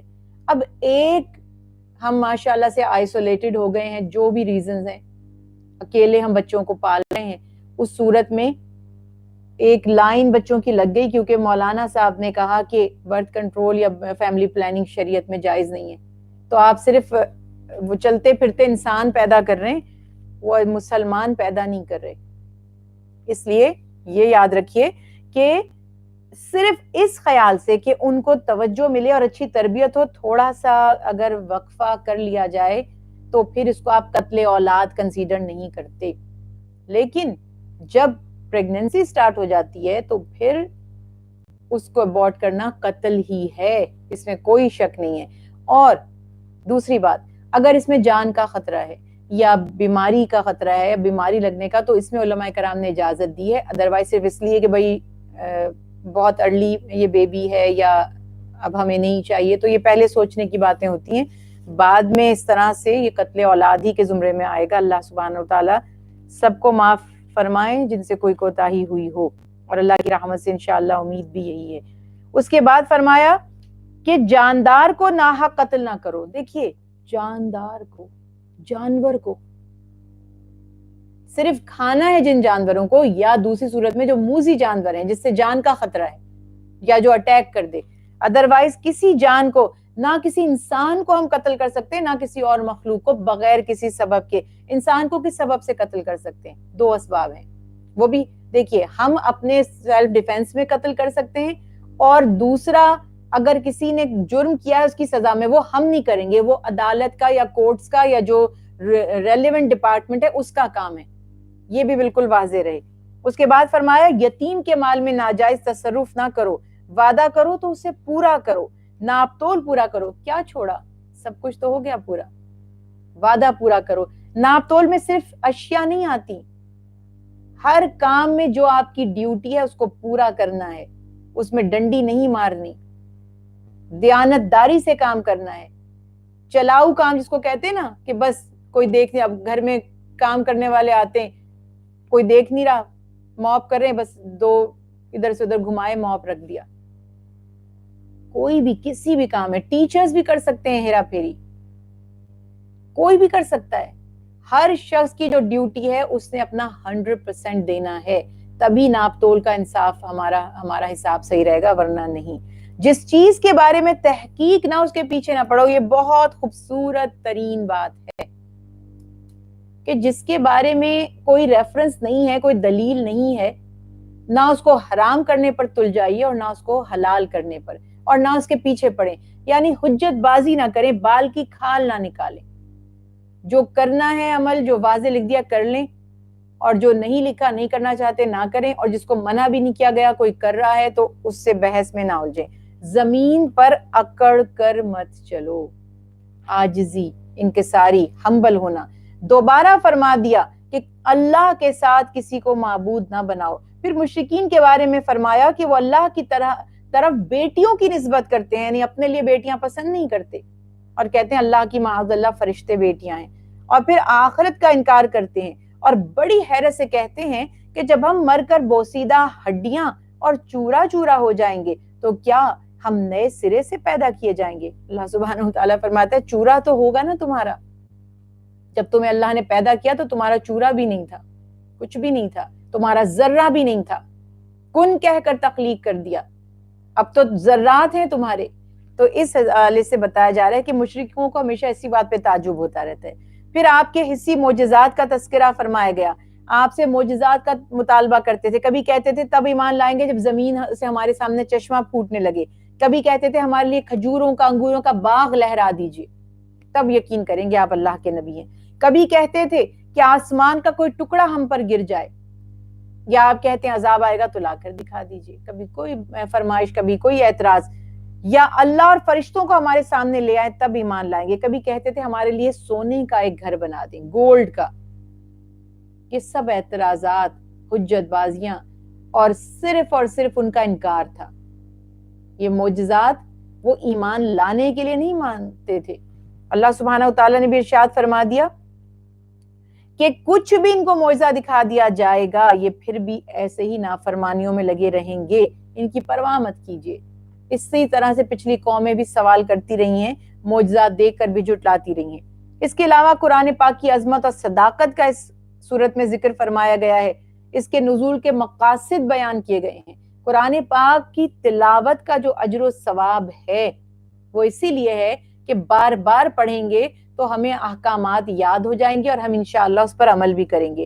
اور یہ سب سے بڑا معجزہ ہے قرآن پاک جو ہمارے سامنے آج بھی موجود ہے، اللہ کی طرف سے انسان کو تکریم دیے جانے کا پھر اس میں بیان کیا۔ دیکھیے اللہ سبحانہ وتعالیٰ نے اپنی تمام تر مخلوقات میں انسان کو اشرف بنایا، یعنی انسان اللہ سبحانہ وتعالیٰ کی مخلوقات میں سے سب سے بہترین ہے، مگر یہاں مسئلہ یہ ہے کہ انسان اپنے اعمال سے بہترین بنتا ہے اور وہ اپنے اعمال سے ہی بدترین مخلوق بن جاتا ہے۔ اسی لیے اللہ سبحانہ وتعالیٰ ارشاد فرماتے ہیں کہ اللہ نے انسان کو، یعنی ابلیس نے بھی یہ بات کہی تھی نا کہ یہ اتنا عظیم کیسے ہو گیا کہ مجھے اس کو سجدہ کرنے کے لیے کہا جا رہا ہے، اور اس نے کس طرح سے آدم علیہ السلام کو سجدے سے انکار کیا تھا، یعنی انسان کو اپنے سے کم تر ثابت کرنے کی کوشش کی۔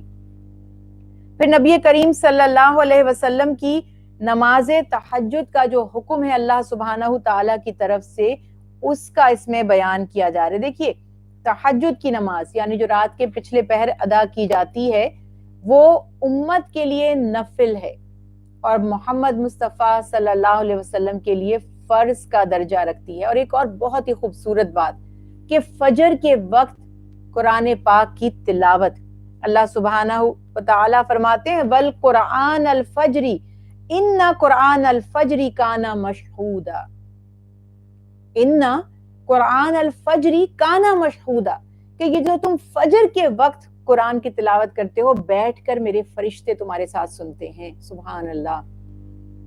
ویسے تو فرشتے ہمارے اطراف میں ہیں، یہ ہمارے دائیں اور بائیں جانب ہیں، ہماری ہر نیکی ہمارے ہر گناہ سے خبر، ان کو باخبر ہیں، خبر رکھتے ہیں، لیکن فرشتے نازل ہوتے ہیں ان پر جو فجر کے وقت قرآن پاک کی تلاوت کرتے ہیں۔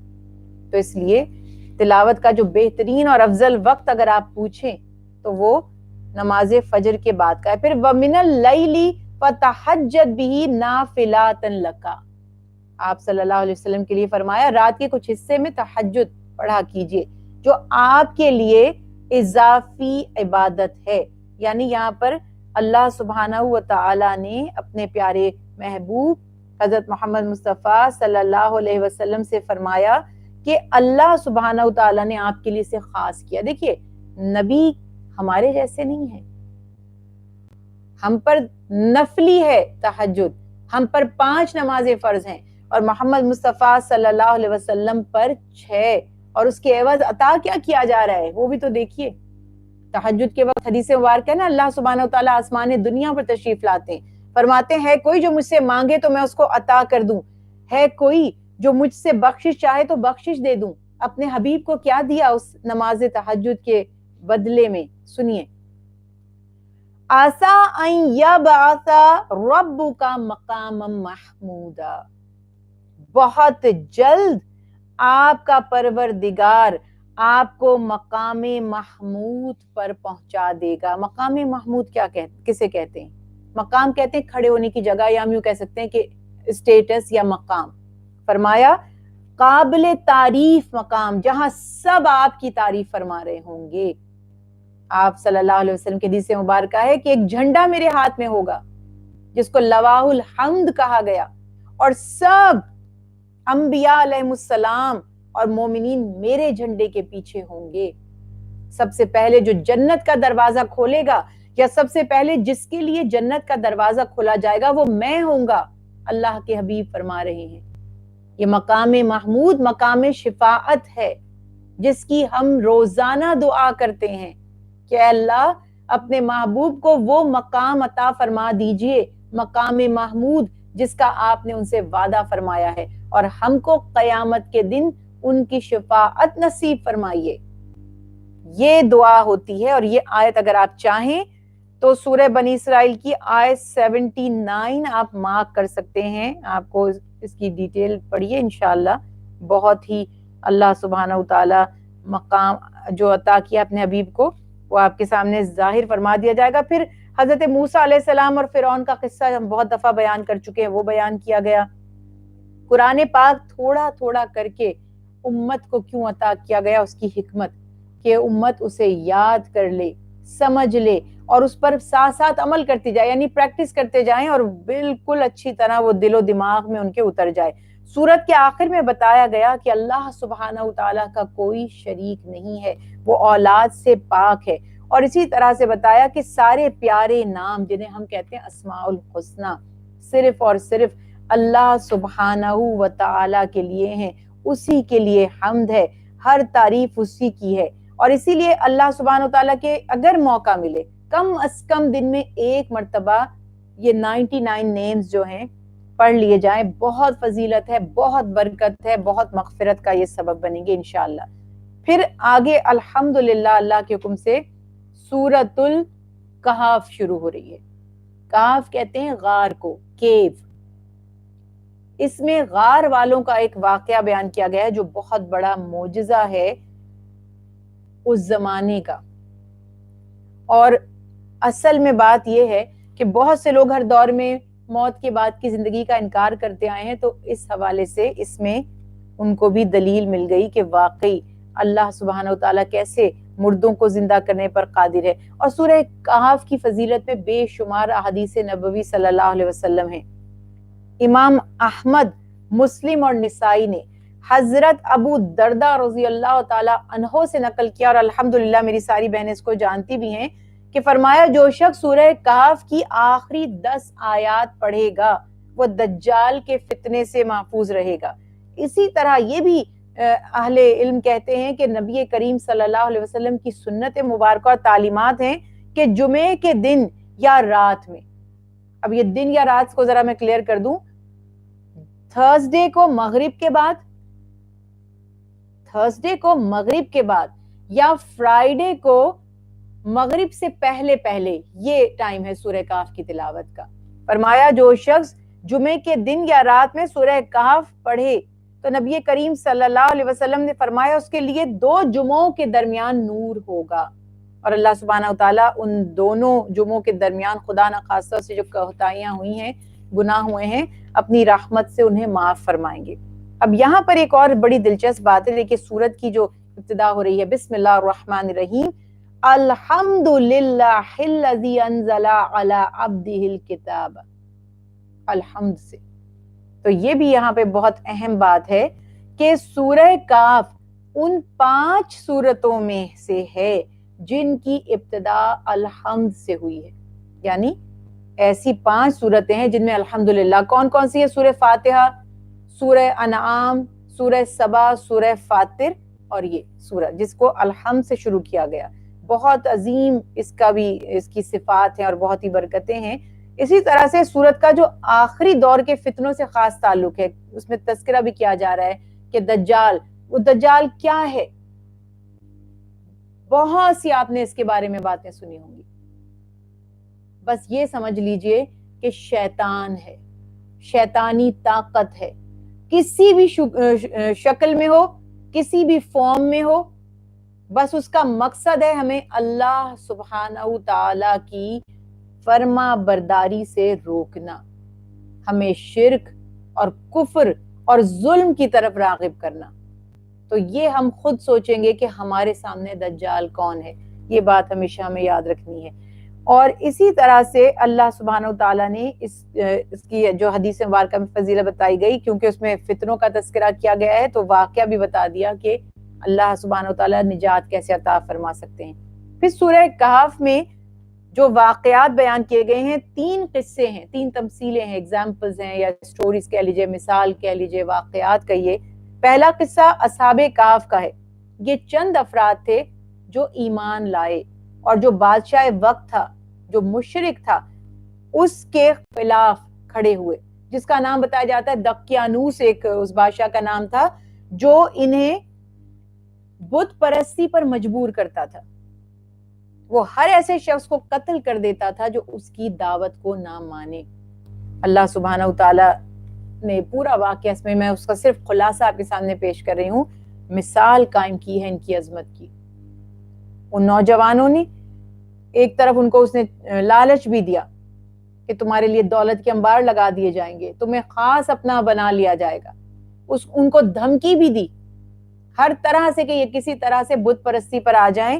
تو اس وقت جب ان کو ڈرایا دھمکایا بھی گیا اور یہ بات طے ہو گئی کہ یہ مال و دولت کے لالچ میں تو نہیں آ رہے، اب ان کو قتل کر دیا جائے گا کیونکہ یہ بت پرستی نہیں کرتے اور اللہ وحدہ لا شریک کو مانتے ہیں۔ تو جب انہیں پتا چلا کہ اب یہ تو ہمیں جان سے مار ہی ڈالے گا، تو وہ پناہ لینے کے لیے اس جگہ سے چلے گئے، اور انہوں نے وہاں سے ہر چیز کو چھوڑ کر، نہ انہوں نے مال کی پرواہ کی، نہ اپنے گھر بار کی پرواہ کی، نہ عہدے کی پرواہ کی، صرف اور صرف اپنے ایمان کی حفاظت کے لیے انہوں نے ہجرت کی اور اپنے ایمان کو سب چیزوں پر فوقیت دی، مقدم جانا۔ جان بچانا بہرحال آپ کا رائٹ ہے، آپ کو ٹرائی کرنا تو چاہیے، یعنی یہ تو نہیں کہ بھئی دین پہ ہم نے قربان ہونا ہے تو چلے جائیں مرنے کے لیے، ایٹ لیسٹ ایفرٹ تو کرنی ہے۔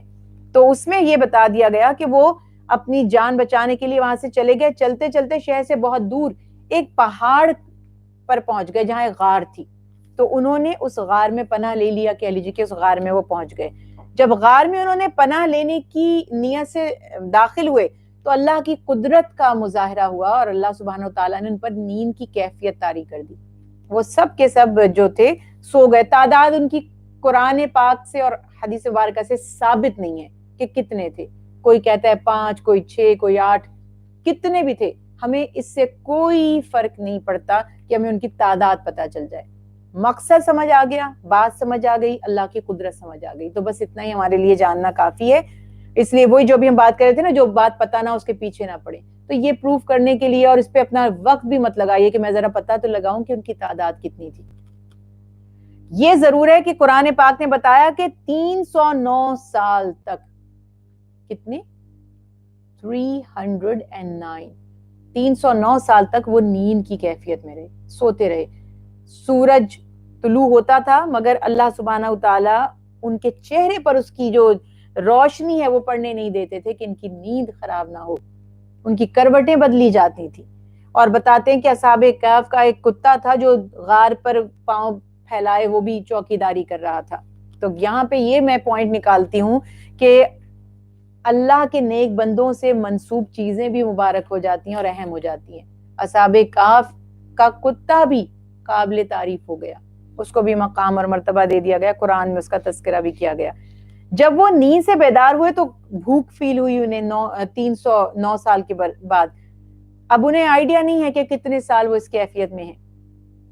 اٹھے ہیں، ان میں سے ایک شخص کھانا خریدنے کے لیے شہر گیا تو اس کے پاس لکھا ہے روایات میں کہ جو کرنسی تھی، جو اس کے پاس سکے تھے، وہ 309 سال پہلے، اور ظاہر ہے کہ یہ لوگ ایک دم سے لاپتہ ہو گئے تھے تو لوگوں کو ایک طرح سے کیوریوسٹی تو تھی کہ کہاں چلے گئے، تو ان کو پہچان لیا گیا.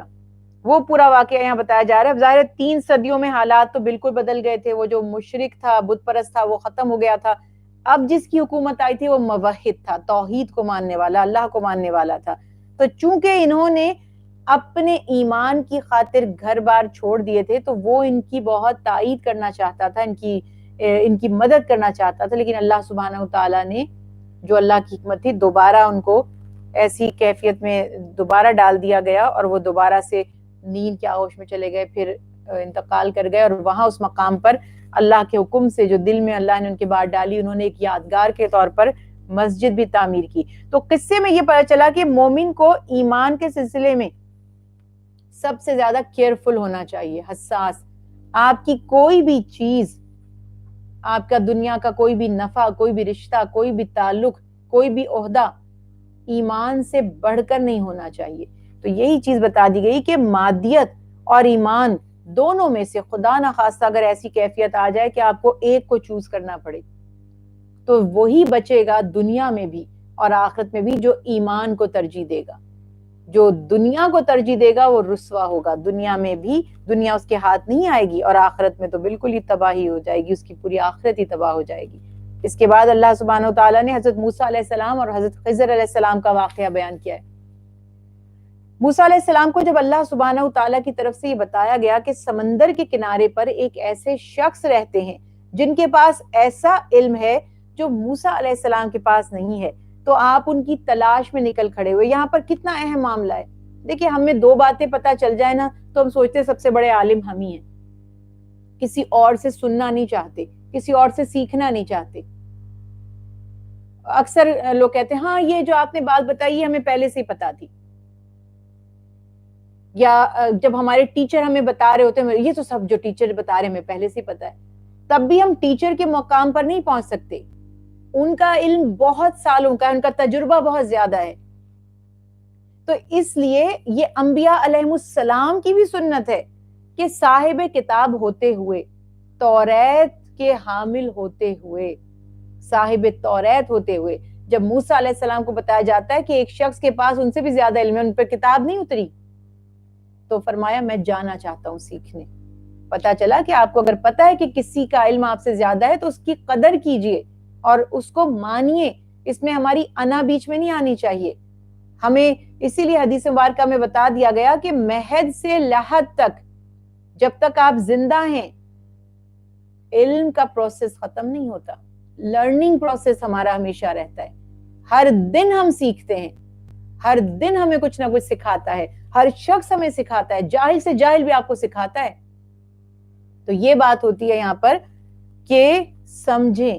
مفکر کہا کرتے تھے نا کہ ہم نے دانائی جو ہے وہ جاہلوں سے سیکھی ہے. کسی جاہل کو الٹی حرکتیں کرتے دیکھیں تو پتہ چلتا ہے کہ کتنا برا لگ رہا ہے، کتنا یہ بے وقوفی کی حرکت کر رہا ہے. تب انسان کو ریئلائز ہوتا ہے، وہ سیکھتا ہے کہ دیکھو یہ غلط کر رہا ہے. تو اس حساب سے جو علم والا اس کا پھر کیا مقام ہوگا. تو حضرت موسیٰ علیہ السلام تشریف لے گئے، ان سے ملاقات ہوئی، ان کے ساتھ رہنے کی اجازت طلب کی. اب یہ بھی دیکھیے کہ ان کا عزت اکرام کیسے کر رہے ہیں کہ اجازت مانگی کہ آپ کیا مجھے کچھ سکھائیں گے, اور انہوں نے شرط یہ رکھی کہ جب تک میں خود آپ سے کوئی بات نہ کروں آپ مجھ سے سوال نہیں کریں گے, جب تک میں خود نہ واضح کروں. اب وہ 3 واقعات کیا پیش آئے. پہلا واقعہ, حضرت خضر علیہ السلام نے ایک کشتی تھی جس کے مالکان نے ان سے کرایہ بھی نہیں لیا تھا, ان کو بٹھا لیا تھا سفر میں, اس میں سوراخ کر دیا. تو موسیٰ علیہ السلام یہ فیل ہوا کہ یہ کیا کیا انہوں نے, تو ہمیں بغیر اجرت کے بٹھا لیا تھا, یہ تو ہم نے کیا ان کے ساتھ زیادتی تو نہیں کی. دوسرا واقعہ ایک معصوم بچے کے بتایا جاتا ہے کہ ایک بچے کے قتل کا تھا. اچھا, تیسرا واقعہ ایک ایسے گاؤں میں گرتی ہوئی دیوار تھی, بوسیدہ بس گرنے والی تھی, تو خضر علیہ السلام نے اس کی تعمیر کر دی اور ان سے اجرت نہیں لی, اور جبکہ وہ گاؤں والوں نے ان کو کھانا بھی نہیں کھلایا تھا اجرت کے بغیر. یہ 3 واقعات ہوئے. اب موسیٰ علیہ السلام سے رہا نہیں گیا, ہر واقعے پہ سوال فرمایا کرتے تھے کہ آپ نے ایسا کیوں کیا. پہلی دفعہ سوال کیا تو خضر علیہ السلام نے فرمایا ہماری بات طے ہوئی, آپ میرے ساتھ اب نہیں رہ سکتے. فرماتے اچھا اب نہیں پوچھتا. پھر اگلا واقعہ ہوا, واقعہ اتنا عجیب لگا, پوچھے بغیر رہ نہیں سکے. خضر علیہ السلام نے فرمایا میں نے آپ کو منع کیا ہے کہ آپ سوال نہیں کریں گے. جب تیسرا واقعہ ہوا تو خضر علیہ السلام نے فرمایا بس ہمارا ساتھ ختم, میں نے آپ سے یہی کہا تھا کہ میں آپ کو سوال کرنے پر اپنے ساتھ نہیں رکھوں گا, ہاں مگر جب میں خود بتاتا, یعنی بتانا تو تھا.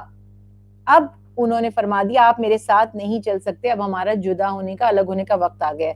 پھر انہوں نے واقعات کی حقیقت بیان کی ہے, واقعات بیان کیے. کشتی کا تختہ کیوں توڑا تھا, بتایا کہ ایک ظالم بادشاہ تھا آگے, اس کے جو ملازمین تھے, کارندے تھے, وہ کھڑے رہتے تھے اور جو بھی ثابت سالم کشتی نظر آتی تھی زبردستی چھین لیتے تھے. میں نے چاہا کہ ان غریبوں کی کشتی کو میں بچا لوں, تو میں نے اس کو عیب دار کر دیا کہ دیکھیں گے تو کہیں گے نہیں یہ تو ٹوٹی ہوئی کشتی ہے, بیکار ہے, ہماری کام کی نہیں ہے. تو وہ ایک پھٹا اس میں سے نکل گیا, ایک اس میں سے لکڑی کا ٹکڑا نکل گیا, وہ تو پھر لگ جائے گا. فرمایا کہ میں چاہتا تھا کہ بہت سارے لوگوں کی جو بے قصور ہیں اس ظالم سے ان کی جان بھی بچ جائے اور ان کا مال بھی بچ جائے, اس لیے میں نے کشتی کو عیب دار کر دیا کیونکہ یہ ان کا ذریعہ معاش بھی تھا. اب دوسرا, وہ لڑکے کو کیوں قتل کیا گیا. دیکھیے ہمارے ہاں اکثر روایات میں آپ یہ پڑھتے ہوں گے لکھا گیا ہے کہ ایک بچہ تھا, بچہ نہیں تھا, وہ بالکل بالغ اور جوان تھا اور بہت گناہگار تھا, مجرم تھا, ناحق قتل کرنے والا اور زمین میں فساد کرنے والا تھا. یہ وہ پوائنٹ ہے جس پہ بہت سے لوگ کہتے ہیں بچے کو قتل کر دیا, وہ تو معصوم تھا. ہم کہتے ہیں نا اسے بڑے ہو کر کوئی جرم کرنا تھا, جرم کرنا نہیں تھا, جرم کرتا تھا, مجرم تھا. اس لیے خضر علیہ السلام نے اس کو اللہ کے حکم سے قتل کر دیا. یہ بات ہمیشہ یاد رکھیے گا, بہت سے انشاءاللہ امید ہے لوگوں کا آج کنفیوژن یہ دور ہو گیا ہوگا. تو انہوں نے فرمایا کہ اللہ کی رضا ہے کہ آپ کو اس سے اچھی اولاد عطا کرے, یہ تو بہت بڑا مجرم ہے, یہ تو بہت بڑا فسادی ہے. تو چونکہ موسیٰ علیہ السلام کو یہ بات نہیں معلوم تھی کہ یہ نوجوان لڑکا یہ کیسا ہے, اس نے کیا کیا ہے, تو انہیں لگا کہ بلا وجہ ہی شاید کسی کو قتل کر دیا. پھر تیسری بات یہاں پر جو ہے کہ جس گاؤں میں وہ گئے اور گاؤں والوں نے ان کی مہمان نوازی بھی نہیں کی بلکہ کھانا کھلانے پر اجرت طلب کی, تو وہاں پر ایک دیوار تھی جس کے نیچے 2 یتیم بچوں کا خزانہ تھا جن کا والد بہت نیک تھا. خضر علیہ السلام نے چاہا کہ اس دیوار کو ٹھیک کر دیں, اگر گر گئی تو خزانہ ظاہر ہو جائے گا اور گاؤں والے یا جو بھی وہ لوگ تھے اس پہ قبضہ کر لیں گے. تو اس لیے انہوں نے بغیر اجرت لیے اس دیوار کو ٹھیک کر دیا. تو یہ چیز یہاں پر پوری واقعات واضح طور پر بتا دیے گئے کہ ان کے والدین نیک لوگ تھے. اب یہاں سے یہ بھی ایک بات آپ کے سامنے آ گئی کہ نیک ماں باپ کی اولاد کو اللہ سبحانہ و تعالیٰ کیسے فیض عطا کرتے ہیں, ان کی اولاد کو کس طرح اللہ سبحانہ و تعالیٰ فائدہ پہنچاتے ہیں. ہم نے اس دیوار کو تعمیر کر دیا تاکہ جوان ہونے کے بعد وہ اس خزانے کو نکال کر اپنے کام میں لا سکیں. حضرت موسیٰ علیہ السلام اور خضر علیہ السلام کے واقعات سے اب ہمارے سامنے جو باتیں سامنے آ رہی ہیں ان کا احاطہ کوئکلی ہم کریں گے کہ کسی کو جوانی میں موت آ سکتی ہے، کوئی بچپن میں بھی مر سکتا ہے، کوئی حادثے میں زخمی بھی ہو جاتا ہے، کسی کی عمارت بھی گر جاتی ہے، اور کسی کا چلتا ہوا کاروبار بھی بیٹھ سکتا ہے۔ تو یہ تمام واقعات جو ایکسیڈنٹس ہمارے اطراف میں ہو رہے ہوتے ہیں اور ہمارا دماغ سوال کر رہا ہوتا ہے یہ کیوں ہوا، یہ کیسے ہوا، یہ اس کے ساتھ کیوں ہوا، تو اس میں یقینی طور پر اللہ سبحانہ وتعالی کی طرف سے بہت حکمتیں پوشیدہ ہوتی ہیں۔ کوئی کاروبار میں نقصان ہو جائے، کوئی چیز چوری ہو جائے، چھن جائے، جل جائے، ختم ہو جائے، کوئی رشتہ ٹوٹ جائے، کہیں رشتہ آیا بات آگے نہیں بڑھی، کہیں رشتہ ہو کر ختم ہو گیا، کہیں شادی ہو کر ختم ہو گئی، بہت سی چیزیں جو ہم نہیں چاہتے ہماری زندگی میں ہو جاتے ہیں، ایسے ایکسیڈنٹس ہم سے ہمارے پیارے بھی چھڑ جاتے ہیں، تو اللہ سبحانہ وتعالیٰ کی ضرور اس میں کوئی نہ کوئی حکمت پوشیدہ ہوتی ہے، یہی بات یہاں پر بتائی جا رہی ہے۔ تو یہ یہاں پر بات بتائی جا رہی ہے کہ کسی بھی طرح کا جو حادثہ پیش آتا ہے یقینی طور پر اس میں کوئی نہ کوئی حکمت پوشیدہ ہوتی ہے جو بظاہر اس وقت ہمیں سمجھ نہیں آتی۔ پھر اس دنیا کا ظاہر اور باطن کتنا مختلف ہے، دیکھیے چیزیں کیا ہو رہی ہیں، ہمیں کیسی نظر آ رہی ہیں، ان کے پیچھے سبب کیا تھے۔ کسی چیز کو ہم برا سمجھ رہے ہوتے ہیں وہ بھلی ہوتی ہے، کسی عمل کو ہم گناہ سمجھ رہے ہوتے ہیں اس میں خیر ہوتی ہے۔ تو یہ بات یہاں پر بتا دی گئی کہ انسانی عقل ہر چیز کو سمجھنے کے قابل نہیں ہے، قاصر بھی رہتی ہے۔ اس کے بعد ذوالقرنین کا تیسرا قصہ بیان کیا گیا ہے، انشاءاللہ اگلے سپارے میں ہم اس کا بھی بیان تفصیلاً پڑھیں گے، ان کا ابھی صرف نام ذکر کیا گیا، ان کا واقعہ بھی بیان کیا گیا۔ پھر مثالیں 3 پیش کی گئی ہیں۔ پہلی مثال ایک قصے کی صورت میں پیش کی گئی، یہ قصہ ایک ایسے شخص کا ہے جس کے 2 باغ تھے، بہت ہی پھلوں والے قیمتی باغوں کا وہ مالک تھا۔ ان باغات کے علاوہ مال و دولت کے حصول کے لیے کئی دوسرے اسباب بھی اللہ سبحانہ وتعالیٰ نے اس کو مہیا کیے ہوئے تھے، تو دولت کی کثرت نے اس کو تکبر میں مبتلا کر دیا، بڑے بڑے دعوے کرنے لگا اور سمجھا کہ اس کی یہ دولت کبھی ختم نہیں ہوگی اور اس کو کبھی زوال نہیں آئے گا۔ اور اللہ سبحانہ وتعالیٰ نے وہ جو اس کی آنکھوں پہ پٹی بند گئی تھی اس سے نکالنے کے لیے اللہ سبحانہ وتعالیٰ موقع دیتے ہیں نا، اس کے ایک دوست نے اس کو سمجھایا بھی، ایک صاحب ایمان نے، کہ تم اللہ سبحانہ وتعالیٰ کی راہ میں بھی اس مال میں سے خرچ کرو اور ان اسباب کو ہی سب کچھ مت سمجھو، یا معاذ اللہ خود کو ہی سب خدا سمجھ کر نہ بیٹھ جاؤ، اور اللہ سبحانہ وتعالیٰ کی اطاعت کرو۔ مگر اس کی آنکھوں پر ایسی پٹی بن گئی کہ وہ حقیقت کو سمجھ نہ پایا، اور پھر اللہ کا عذاب اس باغ پر ایسا آیا کہ دیکھتے ہی دیکھتے وہ پورا باغ جو تھا وہ کوئلہ بن گیا، یعنی تباہ و برباد ہو گیا۔ اس کے بعد یہاں پر یہ بتایا جا رہا ہے کہ بعد میں اس کو ملامت ہوئی، یعنی وہ ظاہر ہے کہ روز محشر بھی پچھتائے گا اور کہے گا کہ کاش میں نے اللہ سبحانہ وتعالیٰ کے ساتھ شرک نہ کیا ہوتا، یعنی شرک فی الاسباب ہے یہ، کہ اس نے سمجھا کہ بس یہ سب کچھ میرا کمال ہے یا مجھے خود بخود میرے ہی کمال سے مل گیا ہے۔ اب یہ بات یہاں پر بہت ہی واضح ہے کہ جو بھی نعمت اللہ سبحانہ وتعالیٰ کی طرف سے ہمیں ملتی ہے، انسان کو چاہیے کہ اس میں اللہ کا شکر ادا کرے، اس کو اپنا یا کسی اور کا کمال نہ سمجھے۔ پھر دنیا کی زندگی کی مثال یہاں دی جا رہی ہے، ان کے سامنے دنیا کی زندگی کی مثال بیان کر دیجئے۔ اس کی مثال ایسے ہے جیسے آسمان سے ہم نے زمین پر پانی برسایا اور زمین کی روئیدگی اس سے مل جل کر ابھر آئی، یعنی زمین اس پانی کے سبب سے پھل پھول گئی، اس میں فصل پیدا ہو گئی، پھر اللہ نے جب چاہا اس کو چورا چورا کر دیا۔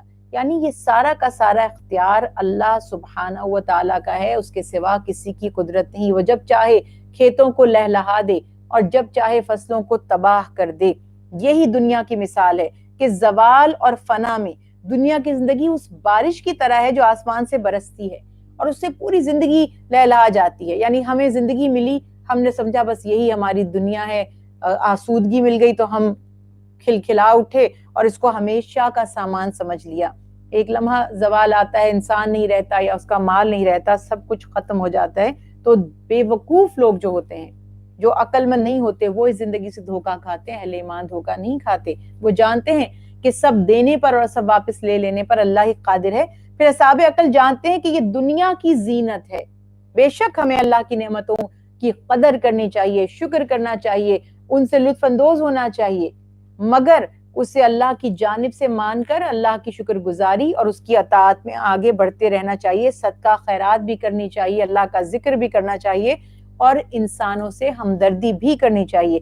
پھر تیسری مثال تکبر اور غرور میں ابلیس کا اور حضرت آدم علیہ السلام کا واقعہ یہاں دوبارہ بیان کیا گیا اور بتا دیا گیا کہ تکبر کس طرح اللہ کی رحمت سے ہمیشہ کی دوری کا سبب بن سکتا ہے. وَمَا عَلَيْنَا إِلَّا الْبَلَاغُ الْمُبِينُ. اللہ سبحانہ وتعالیٰ سے دعا کریں کہ جو کچھ ہم نے پڑھا، جو سنا، اللہ اس سے اپنی بارگاہ میں قبول اور منظور فرمائے. اس کا اجر، اس کا ثواب پیارے حبیب حضرت محمد مصطفیٰ صلی اللہ علیہ وسلم، کل انبیاء، اہل بیت اطہار، ازواج مطہرات، صحابہ کرام، بزرگان دین کو، کل شہداء، غازیوں، مومن مومنات، مسلمین مسلمات کو، میری والدہ کو، ہم سب کے گھر کے مرحومین، ہمارے استاذ کرام، ہمارے دوست احباب عزیز و قارب کو اس کا اجر و ثواب عطا فرمائے.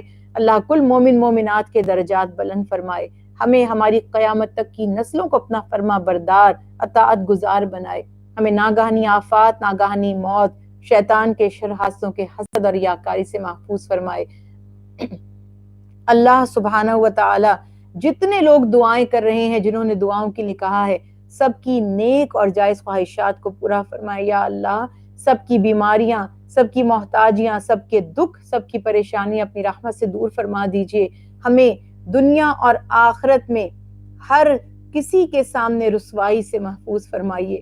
یا اللہ ہمیں دنیا اور آخرت میں اپنی رحمتوں سے مالا مال فرمائیے. یا رب العالمین ہمیں اپنے حبیب کی اطاعت کرنے والا بنائیے. ایمان پر، عزت پر، کلمے پر خاتمہ بالخیر عطا فرمائیے. قبر کے عذاب، جہنم کی آگ سے ہماری حفاظت فرمائیے. پل صراط کی منزل آسان ہو. روز محشر اپنے حبیب کی شفاعت نصیب فرمائیے. آمین اللہم آمین. ربنا تقبل منا انک انت السمیع العلیم وتب علینا انک انت التواب الرحیم. یا حی یا قیوم برحمتک استغیث رب اغفر وارحم وانت خیر الراحمین. لا الہ الا اللہ محمد رسول اللہ. سبحان ربک رب العزت عما یصفون والسلام علی المرسلین والحمد للہ رب العالمین.